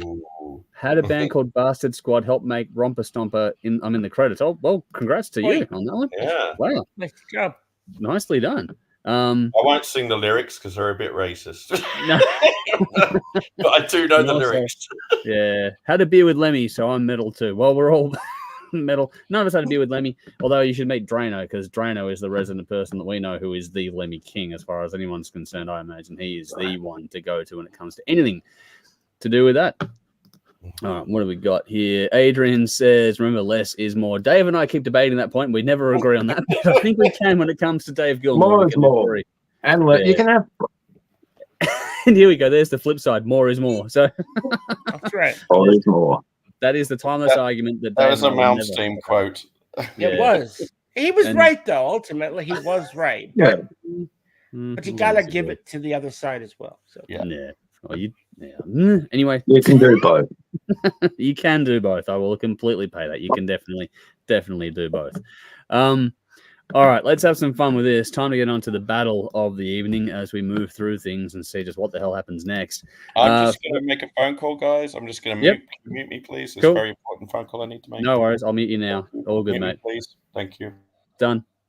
So Conrad's mute. So in the comments now, you're going to find, and in the description box as always, you have Iron Maiden. Unmuting is calling a sex line. Okay. yeah. no. He's calling He the hasn't prime lost minister. audio, which is Yeah. good there. So Give me a fucking job, you bum. Yeah, the PM. and you got Mötley Crüe, Shout of the Devil in there as well. So obviously you can tell we're off to a bit of a chaotic moment now because we are into the battle part of the evening. This is where we're going to put two albums head to head for King of the Riff to determine a winner. So we have Iron Maiden with Killers, in case you can't tell, going up against Mötley Crüe, Shout at the Devil, which is two classic albums. Very much of the same era. I think we all know these albums inside and out, so we're going to see what happens with this one. Mr. Dead says, remember, tomorrow. Trying to get the context. That's on the first album. Yeah, not this one, though. And Michael says, Conrad phoning a friend to ask Maiden or Crüe. I don't think that's the case, but that is an interesting one all the same. What else have we got here? We've got a lot of comments here, so this is going to be, I'll leave those comments there and we'll go back through this little debate here. But as you know, we go through these ones week by week.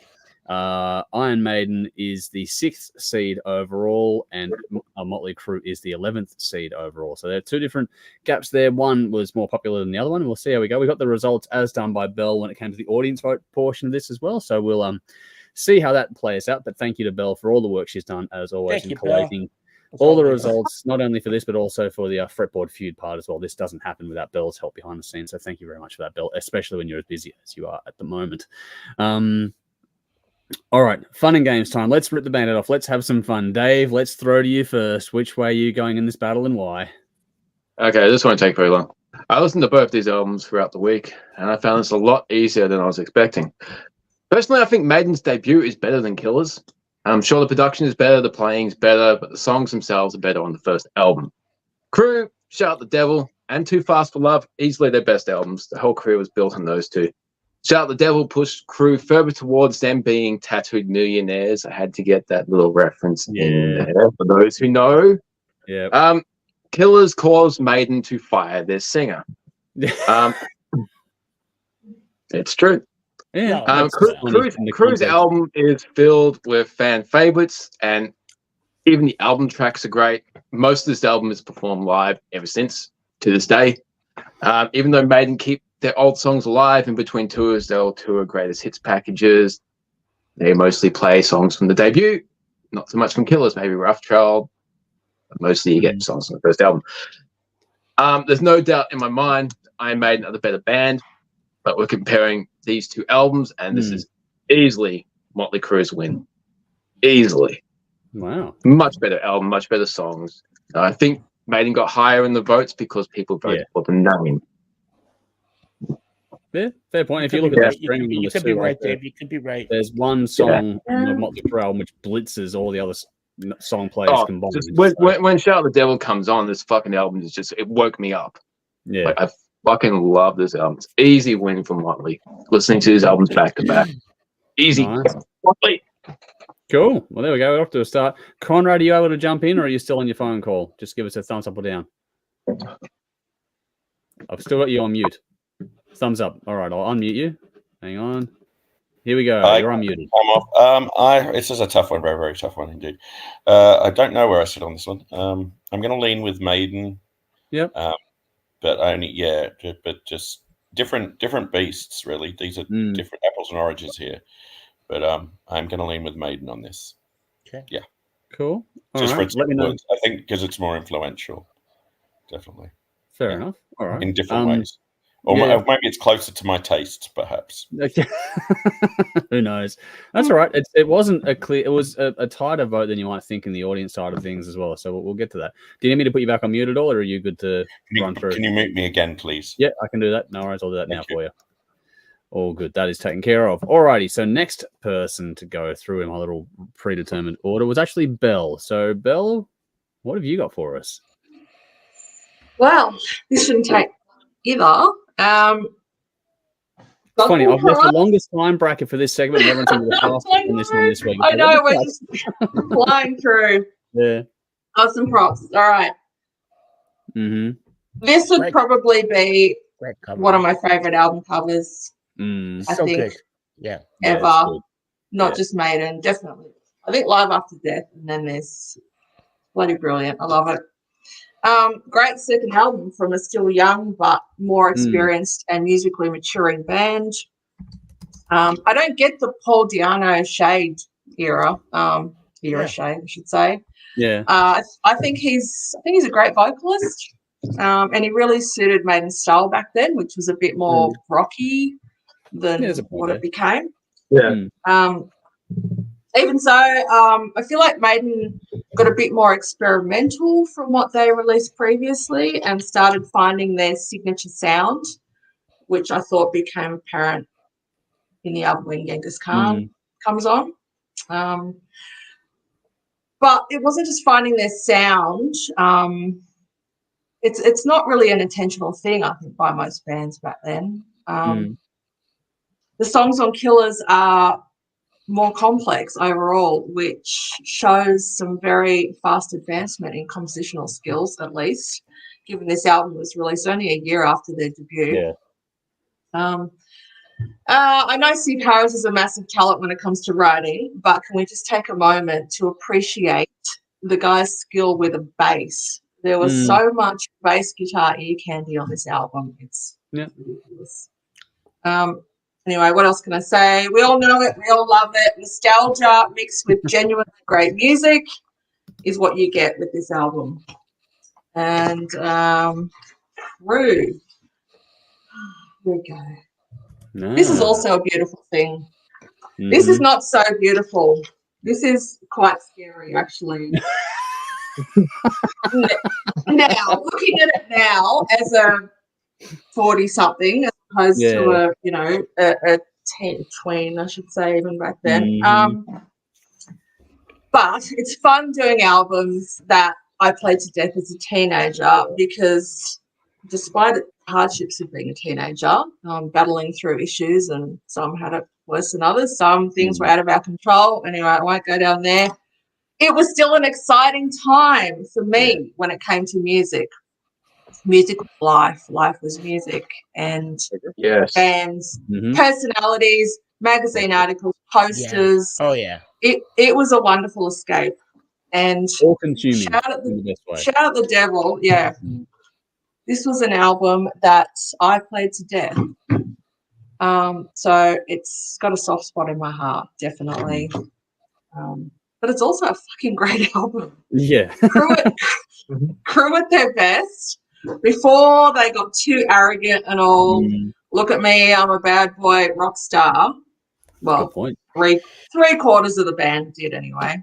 Yeah. And I've been listening to these two albums back to back all week. Yep. I'm guessing we much all have. Yep. It's been one of the most enjoyable battles. I think it was just a really cool way to spend 70 odd minutes. Yeah. So each day, thoroughly enjoying Killers, thinking what a great album it is, and then Shout at the Devil comes on, and my whole body just gets overtaken with the urge to move. I can't sit still. It's like I feel this album like with my body, not just hear it with my ears. Yep.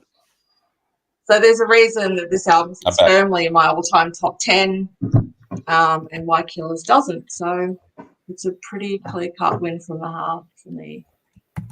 Nice. Well done. All right. So that's 2 to Crüe, 1 to Maiden. Now, if Crüe get another nod, they get the win this week. But Jeff, it's up to you for the moment to see if that happens or if we go to the next round, basically. Okay. Well, give me a second here. I'll just pull up my notes. Yep. I'm glad everyone got through their notes quickly, because I'm not gonna. All right. Well, extra time for you, Jeff. Thank you. I appreciate it. Yeah, it looks like. All right. So this is obviously Mötley Crüe, Shout at the Devil, 1983 versus Iron Maiden Killers, 1981. I just realized I did that backwards. I should have done it the other way, because 81 came before. Doesn't matter. We got there in the end. We got there in the end. All right. So this is another battle, awesome battle this week. I can't remember when I first heard Killers, but I know where I was when I first heard Shout at the Devil. I was at my house. I bought the cassette as soon as I could afford it. Yes, I was a poor boy with a paper route. I think I've mentioned this before. I made like $15 a week, busting my balls delivering newspapers. $15 a week, you know. I remember when Shout at the Devil came out in September of '83. I couldn't afford it. I wanted to get it, and as I said, I was busting my ass for like $10, $15, whatever it was, and the album was $10. It was $9.99, and then with sales tax, that made it $10.69, and I couldn't have fucking afford it. Wow. So I was saving up my ass, I'm trying to get as much money and do whatever I could to get this. Maybe that was the problem. You shouldn't have been saving your ass. You've been using your ass. Yeah, maybe that's it. That was definitely the problem. Now that I think about it, you're right. So, no, you're right. So Ozzy came out with Bark at the Moon in November on my birthday. I've said so many times. Yeah. And that was the first album that I ever paid for with my own money. But Crüe wasn't far behind. So Shout at the Devil was an amazing record for me for a 14-year-old. It was macho, and it was everything that my parents fucking despised. Shout at the Devil. I mean, they had me at devil. I was like, yes, this is awesome. My parents could hate this shit, So I was, buying hit paraders and circus magazines and posters all over my fucking room.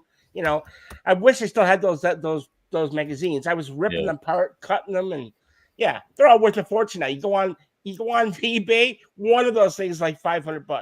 Wow. I would have fucking, yeah, it's serious. Anyway, I bought into all that shit, and I couldn't get enough of it. So between Shout at the Devil and Bark at the Moon, my shirt, I was in heaven. All up, I have to say that Shout at the Devil is a pretty badass record, even if I'm not 14 anymore. I still listen to it this day, and I think it's probably, in all honesty, their best album. There's rawness of Too Fast for Love, which paved the way for a more cohesive, more focused Sophomore album. Right from the start, In the Beginning sets the pace.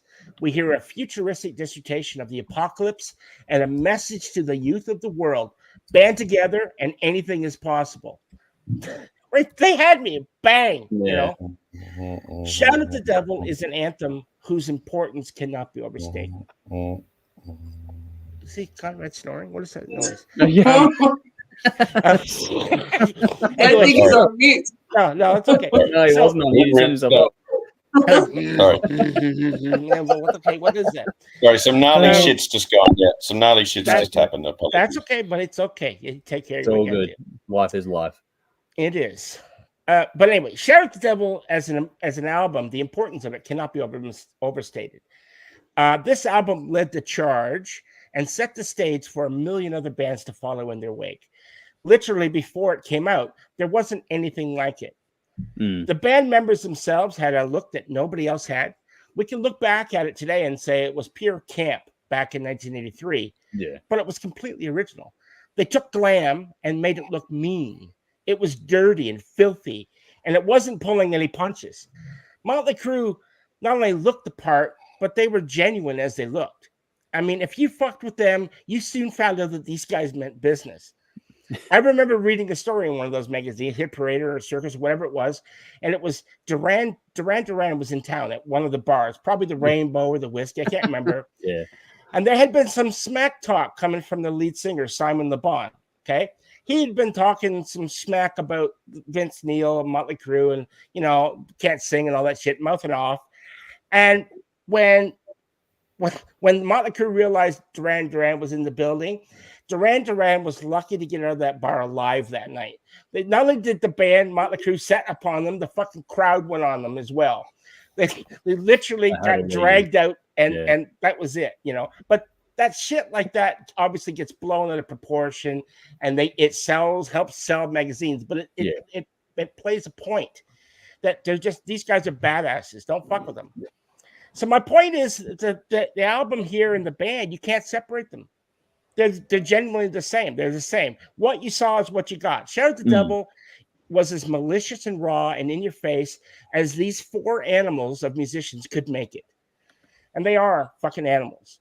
Yeah. But having said that, they're cool, right? Shout at the Devil is a mean record that takes no prisoners.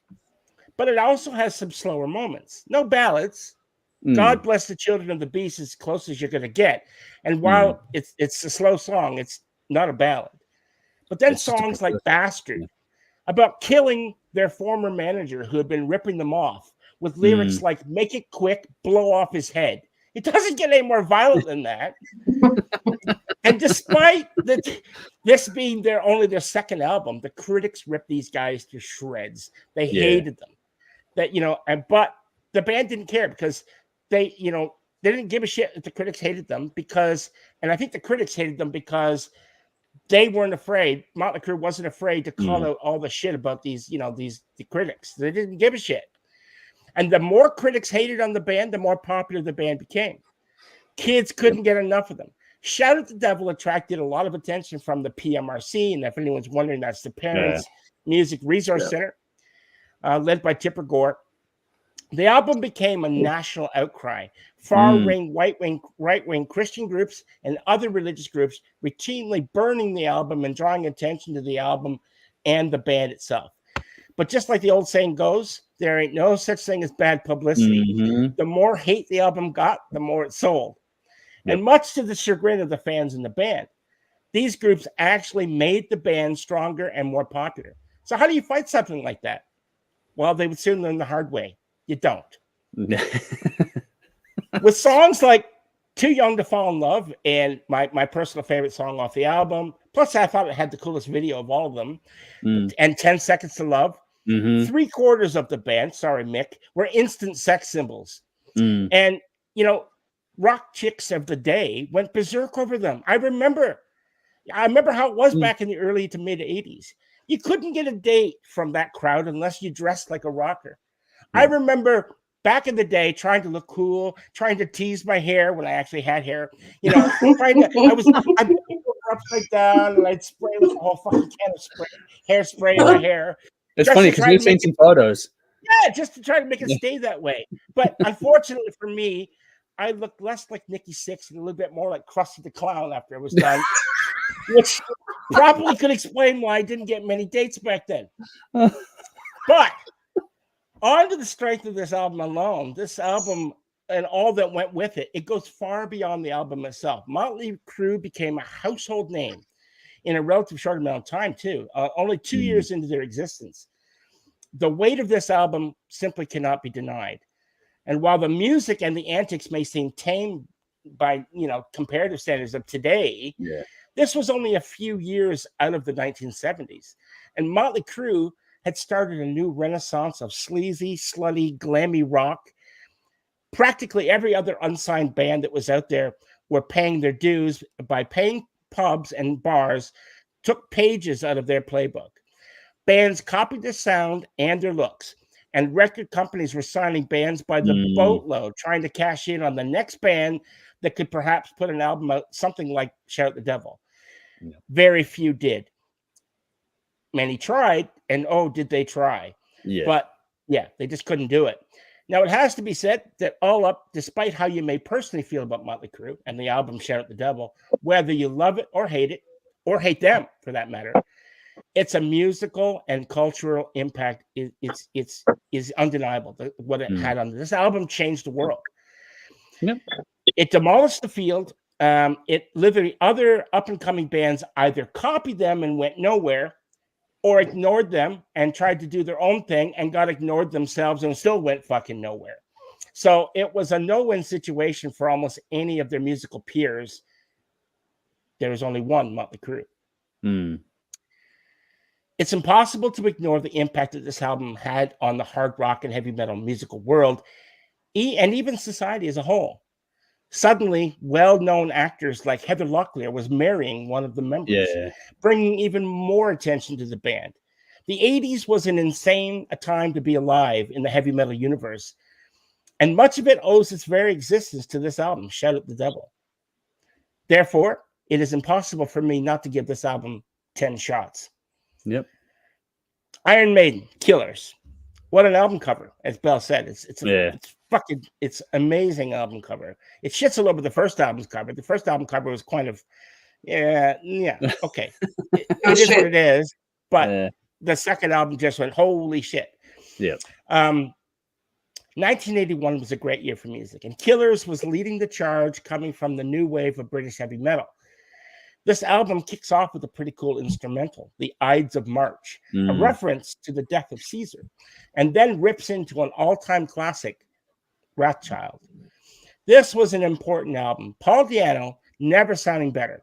The rest of the band was playing at their best as well, and new guitarist Adrian Smith was a fantastic addition in both songwriting and playing, replacing Dennis Stratton, fitting in perfectly alongside, you know, another all-time band member, great band member, I should say, Dave Murray. Clive Burr is at his absolute best here. I think he outshines what he does on Number of the Beast, the next album. This is his shining moment. As far as drumming. And Harris's bass playing is again showing why he's one of the best bassists ever. This is the album where he established his dominance. All up, Killers is a solid album that went a long way in establishing the band and where they would eventually go. I do think, however, that some of the songs, while absolutely great, don't completely fit with the darker vibe that the album was going for. After all, it was called Killers. And they feel more like technical showcases for the band. Case in point, Innocent Exile and Prodigal Son. Okay. They're just, I don't think they're dark enough for the album, but they're still great songs. Having said that, this is a classic album that will always be many people's favorite. And many people consider the first two albums with Di'Anno to be some of the best albums that Maiden ever did, due to the raw nature that they had. But as with all the album battles that we've done, I have to judge every album battle on its own merits. And this is no different. I think it's a fantastic album, and I'm going to give it 8 shots. And to explain my reasoning why I didn't score it higher, I think it's outshined tonight by a brilliant album, but not necessarily from a musical or technical standpoint. On any other night, Killers probably would have won. But tonight it was outshined not by technical prowess or musical ability, but instead by social merit. Shout at the Devil earns its spot not only by how it sounds, but by what it did. To take it further, it could be argued that Shout at the Devil, as Dave said, is inferior musically. And from a certain perspective, I believe that is true. But Shout at the Devil is, my opinion, far more important album in the history of music. And unfortunately, Killers gets outclassed tonight on this battlefield, killed in cold blood. So therefore, can I be any more dramatic? Shout at the Devil gets my vote to go on to the next round. Nice. And with that said, it gets the win for this week. But I still have a bit to add to this little mix here. Yeah. So people indulge me for I won't be too long on this one. It's just one of those things where I was thinking about it when Jeff was talking and going through one hell of a little review there, which is well done, by the way. Thank you. What I was remembering was the first time I saw Mötley Crüe and the first time I heard the riff to Shout at the Devil come on live. And when that happened, the whole stadium just fucking lost their collective mind. And that was many, many years after this album had been released. So in that context, it's one of those moments in time for me that's like, wow, I remember that one. Great. I've seen both bands live, listened to both albums copious times. Killers is a solid album. I'm going to go against the grain a bit here, and I do think that you start to see some of what I call Steve Harris syndrome. He gets to be a bit overplaying in some respects for mine. A taste thing for me. It's not about his prowess, but I just think he's a bit too busy on there, and he'd be served by just sort of playing into the groove a bit more as opposed to being so attacking. But it was the sound, it was the style, it was what he was going for. It was just a personal thing for me. I get it. It just makes sense. But I don't want to knock Di'Anno. I think he's a solid vocalist and good for this style of music. But I think it's apples and oranges when you compare what they did with Di'Anno versus what they were able to do with Dickinson afterwards. And I think that in a lot of ways it's odd because this album is the precursor before them going on to great things. Whereas for Mötley Crüe, this could well and truly be their peak. When you start to really break things down as far as albums go. So it's a band coming into their crescendo, which goes for much longer and further in a lot of respects, versus a band that just goes bang. And we were talking before about the stream count. Like the song Shout at the Devil, the stream count is just through the roof. Like it's gotten 250 odd million plays, whereas I think the rest of the songs on both the albums combined don't even touch that kind of thing. It's a pretty stark number when you look at it like that. They're only 2 years apart. They're stylistically worlds apart, though. And while I've got to give credit to Maiden on this one, I don't like. It's like what Jeff said. You can't really, if you listen to these albums back to back, one just has a punch to it that just can't be denied. And I think personally, if you ignore that, I don't know if you really properly listen to both albums back to back. It's like that one feels good. It plays well. It's a good album. Okay, cool. And then bang, you go from in the beginning to Shout at the Devil, and it's just, and from there to Looks That Kill, Bastard, and just it goes on and on and on. I even love the cover. I think the cover of Helter Skelter is a great touch on the album as well. I don't normally rate albums that lean into a cover as highly as I do in this case, because that cover is just so wow, and it fits. Like, if I don't know, it's one of the better covers going around as far as I'm concerned. Yeah. You got Too Long to Fall in Love, 10 Seconds to Love, all these songs. And the funny thing here too is that when people were playing a GTA or whatever else they were playing, you know, remember when people were talking about what songs they play in the car when they're driving around playing the game, and everyone would spin 10 Seconds to Love or whatever else have you, like, or Too Young to Fall in Love. Like, they would play these songs from Mötley Crüe, but no one talked about playing these songs from Iron Maiden. So I think culturally and musically, for me, and I'm going to lean to musically more than anything else, but for me, it's going to go with Mötley Crüe. I can appreciate the Di'Anno era, but it never really grabbed me. Whereas this album from Mötley Crüe is one of the really, truly special moments that I think was ever put down to It never let go. It grabbed you, never let go. Yeah, and the first time you hear it, it's a revelatory experience, I think, for anyone. And I think that will hold true for decades to come, even once we're all into dust and not here anymore. I think that album, when it comes on, you'll still feel something when that initial attack from Shout at the Devil comes on. There'll be something there that'll still resonate decades to come. I don't know if you can say the same thing about Killers. You can about other albums with Bruce Dickinson, but I don't know if you can say that about Killers per se for me. Such is the impact of Mötley Crüe. So yeah, it's a 4-1 vote. I'm not going to waffle on too much here, but it's a 4-1 vote, which means that for us, Mötley Crüe go through to the next round. But then we have the audience side of the coin here to play with. And this is where things get interesting, as always, because for the second time, I think, so far in this little series, we're going to go against the audience. They went Killers. They went Killers. It was closer than you think. It was about 60% to 40% of the vote, if my math is sort of correct. It's a bit over 50% when you really start to break it down. So who won this one? Well, we went with Mötley Crüe. We went with Mötley. The audience... They voted for the name rather than the album. I think Dave was probably spot on. I think Dave was right. That. Yep, I think that's a good call. But yeah, Iron Maiden got the winner for the audience side of things. And so we've gone different directions. So we are starting to split off into those different trees as we go through these little rounds. But next week's battle, it's going to be interesting. Because we see the return of Black Sabbath Paranoid. They come back again after a few weeks off. But they're going to face a monster. And it'll be interesting because they're going to go up against Metallica, Ride the Lightning. So that... You want a battle of the heavyweights? That's where we're going, people. That's next week's battle. Is that it's Metallica Ride the Lightning versus Black Sabbath Paranoid. That is next week's battle.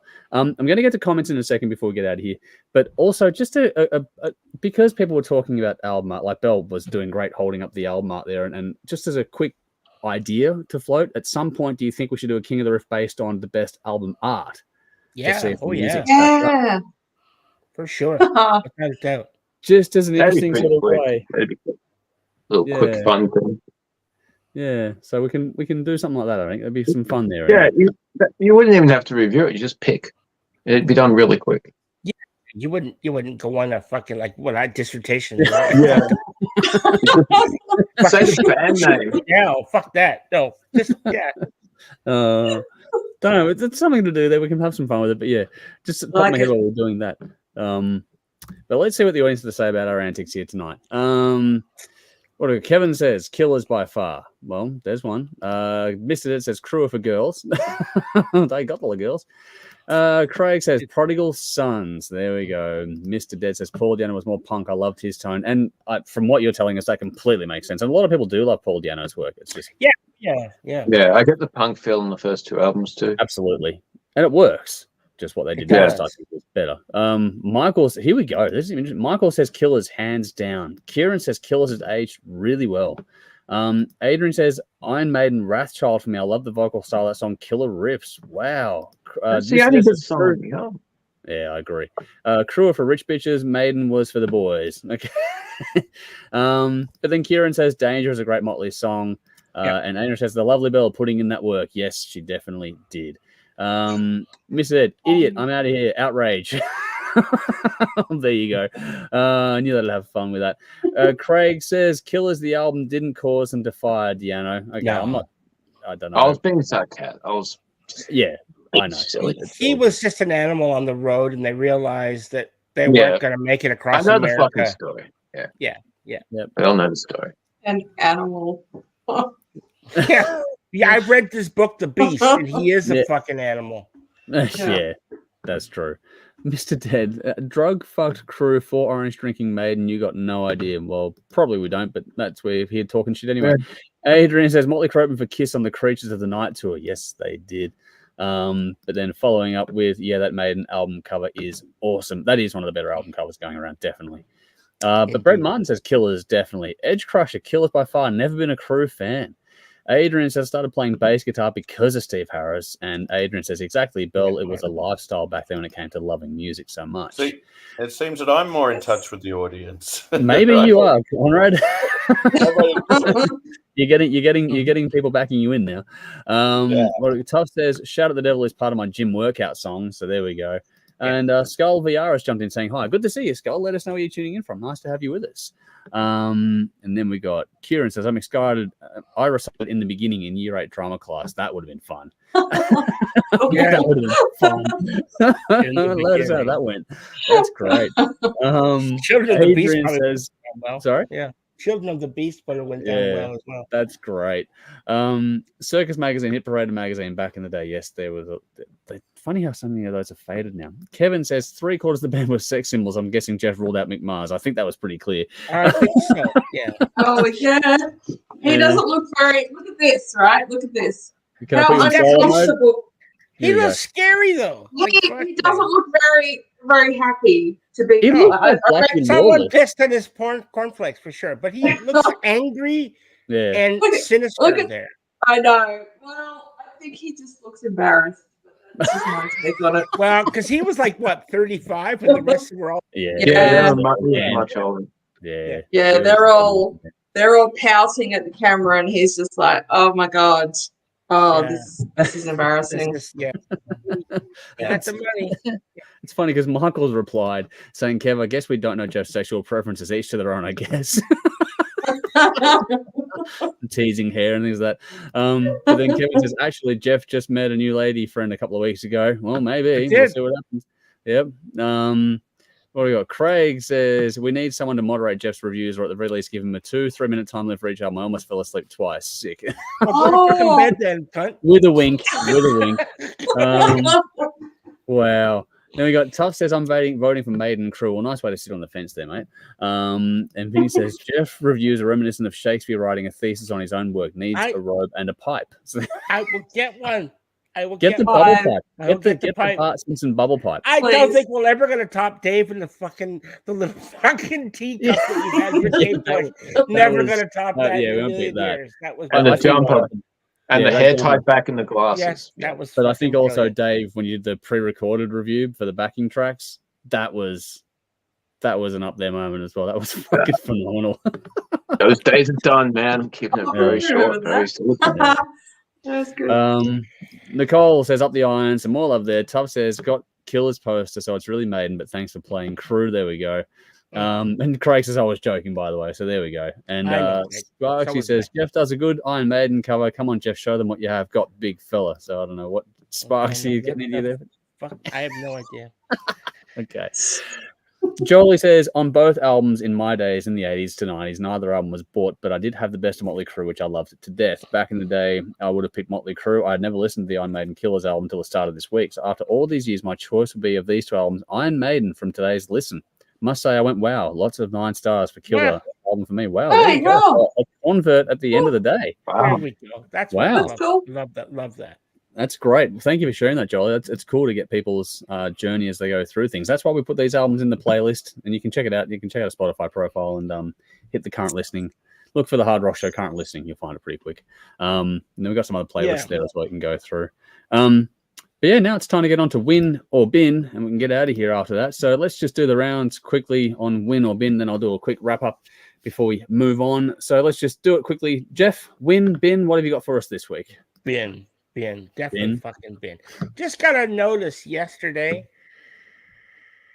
Fucking assholes. So I'm glad I'm fucking getting out of here at the end of this year.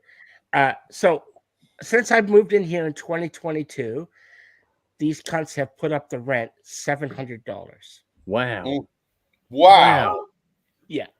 Wow. So now it's just they just put it up again. So from November it's going to be just under $2,800. It's all over the place, man. It's not just your place. Every I know, but I'm just saying, fucking shit. Well, welcome to life in 2024, man. It's all fucked. Yep. You gonna move out? Oh yes, yeah. Why? Yeah. It's going to be the same wherever you move. Well, I have no choice. There's other reasons for it, not just the cost of the place. Yeah. So that's the reason. It's all fucked. It's a bit of a mess out there. It is all fucked. It is all fucked.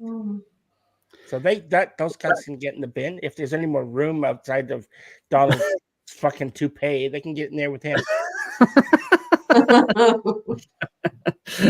All right, Belle, what have you got for us? I'm putting COVID in the bin. Oh, But so Ellis had got COVID last week, like early last week, and I just thought it was a cold and he was off school and he wasn't getting better, and then I tested him on the weekend and it was COVID, and I'm like, oh shit, so he's still sick, like just hanging around. It's a real bugger. It's a cunt. A real It's bugger. cunt. Yeah. So COVID, I'm sure I'll watch this in the bin, but it can get on the bin. Indeed, it can. There's plenty of fuckers who claim it's not real. They can get in the fucking bin too. Yeah, they can all get in the bin. There's not much room left, Dave, but they can. We're definitely getting there now for room. All right, Conrad, what have you got? Win, bin? He knows. Bin, and I think something similar to what Jeff's dealing with. I just got denied a property, and I've got 4 days to get out of this place. And I was hoping this place is going to come through for me, and it looked like it was. Looked like it was all happening, and then I just got denied due to failing to make referencing. You have to earn over 27,000, and you have to be earning over 27,000. It appears by many referencing companies when you apply for a place here, just for a room, just to get a room in a place, just to be considered for a room, you have to be earning over 27,000 to be considered for a room. And I didn't quite make that because I'm working casually, and so I just got the news that you've been, after giving them 5 months rent in advance, I just got told, no, you're not been accepted for it. So I've now got 4 days to get out of this place and find somewhere to live. So these cunts can get in the fucking bin. Yeah. You're gonna be all right, buddy. I'll be okay. I've got a backup. I have a backup. There is a place I can take. It's not where I want to be, but it'll do for now. It's best to have a roof over your head, so it'll be a roof. You'll get your money back, won't you? Like your 5 months. I'll get my money back. They'll refund my money. That's not an issue. It's just the fact that I was keen on the place. I was very keen on the place. It was a lovely place. It was nearby. It was the area I wanted to be in. And now it's all gone to shit, and I've changed my address as well, and I've got to sort all that out as well and stuff. So it's a bit of a mess. Anyways. No, well, all the best. Seriously, you've had a rough run in that, so all the best to you. If there's anything we can do to help out, then let us know. That applies to everyone in this little family here as well. All right, Dave, what do you got to get off your chest? I don't know if it's a win or a bin. It's more a thing, so I'll go thing. But cool. Fire. Never in the place that you want it to be. I had some friends over Saturday night. We were all pretty drunk, and by the time my mate Mikey turned up, he helped fix the fire pit because we couldn't get it going. We were fucking wasted. But he brought his lighter fluid, and that shit helped. But ironically, earlier in the night, when I'm cooking the barbecue when we're relatively sober, there was a lot to cook. So I use the plate. I moved some stuff over to the grill, had the burgers going, and so the flame started licking like it does in the Hungry Jack's commercial. I was like, flame grill, this is great. Then the flames started getting bigger and bigger. Like whatever was collecting in the tray underneath kind of caught. We were talking about the new Beverly Hills Cop Axel F show at the time, so obviously the Eddie Murphy, well, that's a fire, and roll tally over, and all those delirious comments. But we started realizing that this fire's getting bigger and bigger. So we pulled the barbecue out from against. Andrew knows where it is. My mate was like, turn the gas off. I'm like, Julia, can you grab the oven mitts? And to my friend's daughter, I'm like, take my beer. Right. Roll the sleeves up, grab my phone. Everyone's like, what the fuck are you doing? I'm like, I'm about to play a fire. I'm putting Rammstein on. Okay. So Andrew knows. I'll say that, yes. So got the fucking tray out. The whole thing is like ablaze. This fucking thing. Like, okay, carried over to the grass and just flick it over. The whole thing goes. So that went out. Managed to restart. Got the meal cooked and everything. But yeah, ironically, the fire pit wasn't going. So fire's never in the place you want it to be. So fire can get in the fucking bin as a thing or win bin, whatever. You couldn't get the fire pit, but you got the barbecue. Yeah, never where you want it to be. It was a little bit scary at the time. It's like, oh shit, genuinely. But yeah, like I said, my priorities were to get Rammstein on, so we had Du Hast going while I was playing with fire. I love it. You should have had Feuer Frei. That would have been. But I don't know that much Rammstein. There's I two know. songs I know. I know. I'm just glad I'm you not even thought a of big that. fan of Du Hast, so this will be funny. Yeah. No, I actually am impressed that you thought of that in the moment. I'm Yeah. in love with that idea. We Actually. did Links 2, 3, 4 afterwards. I like that song, Yeah. but Nice. Du Hast is too fucking. To dance. That was the excitement of Saturday night. Fair enough. I hope the rest of your night was better around that, obviously. Yeah, we've had worse. You're I selling. didn't throw up this time. That's good. Didn't have a 1 a.m. fucking therapy session in the bathroom. Because you didn't have any food in your belly. No. I have food. Well, can we just move on? Okay, let's move on. All right, next up is my turn then. So my turn is I've got both. I've got the win and the bin. So the win for this week is actually go to the bin first, just to keep the trend rolling. For those who are paying attention, Nicole, you'll know this up this part of the world, but up in Queensland, we've had a lot of rain over the last 48 hours, 72 hours, and it's been like pretty nuts, like best part of 100 mil in a couple of days, which is, makes everything very wet very quickly. The bin I'm putting in is what that does is it kicks off this whole life cycle in the subtropics, which is a bit interesting in that mosquitoes just fucking came out of nowhere. We've had nothing but these cold snap weather, which just keeps everything nice and dormant. The grass stays nice and low. You don't have to mow every other day and carry on. So you get all this you get into a nice little, everything's a bit quiet just in terms of, doing the land work around the place. No cane toads kicking around, grass doesn't need cutting, no mosquitoes, no nothing. Then the rain comes and you get a slightly warmer temperature and everything just kicks off all over again. And the first thing you notice is the mosquitoes. We got that coming into the house. I come home from work today and there's like flying ants just decorating the front wall of the house. I'm like, I don't know what's going on with that. So I just got all this life has just suddenly spread out of nowhere and it's not the life you want. So it's just a bit of an interesting sort of what the moment. But my win on the flip side of that is that we've been, I don't know how you guys all know about it behind the scenes, but Jodie is nearly finishing up with her day job. So she's got like 2 days to go. Yeah. So we're all very keen to sort of get that one underway, and that change is well and truly coming into effect. So we're almost there now. So just 2 days to go. So wrapped for Jodie to finally get what she wants to happen as well with everything coming up in our lives over the next sort of 6-12 months as well. Let's get to final comments and then get out of here.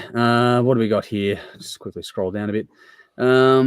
Where have I gotten? What have I got? Here we go. Tough says, bin all Blues players that keep getting injured. It's like having a pack of zombies falling apart each match. Oh, the Carlton players. Yeah, that was a bit of a nightmare the other day. So I don't know what happened there. Adrian says that sucks, Jeff. Yeah, there is a lot of commiseration. Everyone that's going through those things with the cost of living is it's a really shit time out there. It's not going to get better. No, it's not. And I do genuinely feel for everyone that has to suffer through this. Tough says, I feel sorry for you. I'll sit on the bloody bin, make sure they stay there, greedy fuckwit. So there we go. Vinny, I'm not sure where it's going to go. Vinny says, as a side hustle, become a Canadian pimp daddy, Jeff. There's Canuck hoochie mamas in your area waiting to hear from you. As my social media feeds keep telling me. So if I was still in Canada, maybe, yeah. Maybe. Adrian's gone, paying rent sucks, especially these bloody landlords. There is a problem there. Guru says, honestly, you can't blame the landlords because their fucking mortgages are going up too. So blame the fucking world. Blame the cost of fucking living. Blame the cost of doing business that's driving everything up. Blame the cost of freight. Blame the fucking government. Yeah, no, everything. Not everybody's just trying to keep their fucking head above water. It's nobody's actual fault except for the stupid cunts that wouldn't regulate who's going to fix all this environmental crap that businesses have to do because that's what's fucking driving everything up because it costs more to manufacture things and this gets passed down to the consumer. I could crap on about this for hours, but I won't. Move on. Yeah. Fair enough. Yeah, I do. Like I said, just on a more serious note, I do feel for everyone that's feeling it at the moment. It's not a good time out there. Can't do anything about it, so I know. Try and have some fun where you can, man. Yeah, get drunk. Yep. Have barbecues on Saturday and just don't burn your house down. That's all. Yeah, just burn the barbecue down. Guru says all three bands each got a thing I would like to Frankenband. That would be an interesting context. We've done something similar before. Adrian says, dang, sorry to hear that, Conrad, which is, more commiserations around. Tough says, bin Olympics, biggest load of shit I've ever watched. That's a fair point, except Gojira. I will take the Gojira performance from that every day. Oh, yeah. And yeah, Adrian says, I guess high renders everywhere. And Nicole has gone, and the ants. Oh my God. Yeah, the ants came out, like I said, decorated our whole front wall. I've never seen anything quite like it until today. It was like, where the fuck did you all come from? Normally after the rain, you get like little dirt mounds that so you can see where they're on the acreage you've got. You can see where they are. But yeah, I've never seen them sort of fly and decorate the house like that until today. That was a first. So that was something new. Take some photos. I should have taken some photos. They're probably still out there, to be honest. If they're still out there, I'll go and take a photo after this and send it through to you guys. But that is about it for us tonight. And look at that. We are bang on time. So that's a fucking miracle. An absolute miracle. All right. I don't know how we did it. We'll try and do again the same thing again next week. It worked, so we'll see how it plays out. I'll chat to you guys about some Sunday stuff in a moment, just as an optional thing. Don't worry about it. There's nothing. Don't have to do it now. I can chat whenever. But I've got some ideas about covering other songs that we would normally cover in Hot Rock section. We're going to do it a different way in other ways to rotate things through.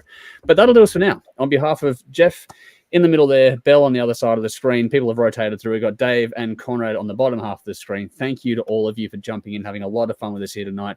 Hopefully everyone has a great week ahead. And everyone out there, hope you have a great time. Just look forward to your weekend. Enjoy your weekend as much as you possibly can. Everyone needs those little bits of joy they can get, especially as it seems things are at the moment. And thank you everyone for tuning in, and hopefully you've enjoyed the show. Give us your thoughts as always. You know what to do: like, follow, subscribe, share the word, tell your friends about us, even your enemies, whatever. Just tell people about us and get some more people involved in the show. And we look forward to your company same time and place next week. Until then, I'm Andrew. You know what to do, folks. Until next time, as always, drink up, rock on. Cheers.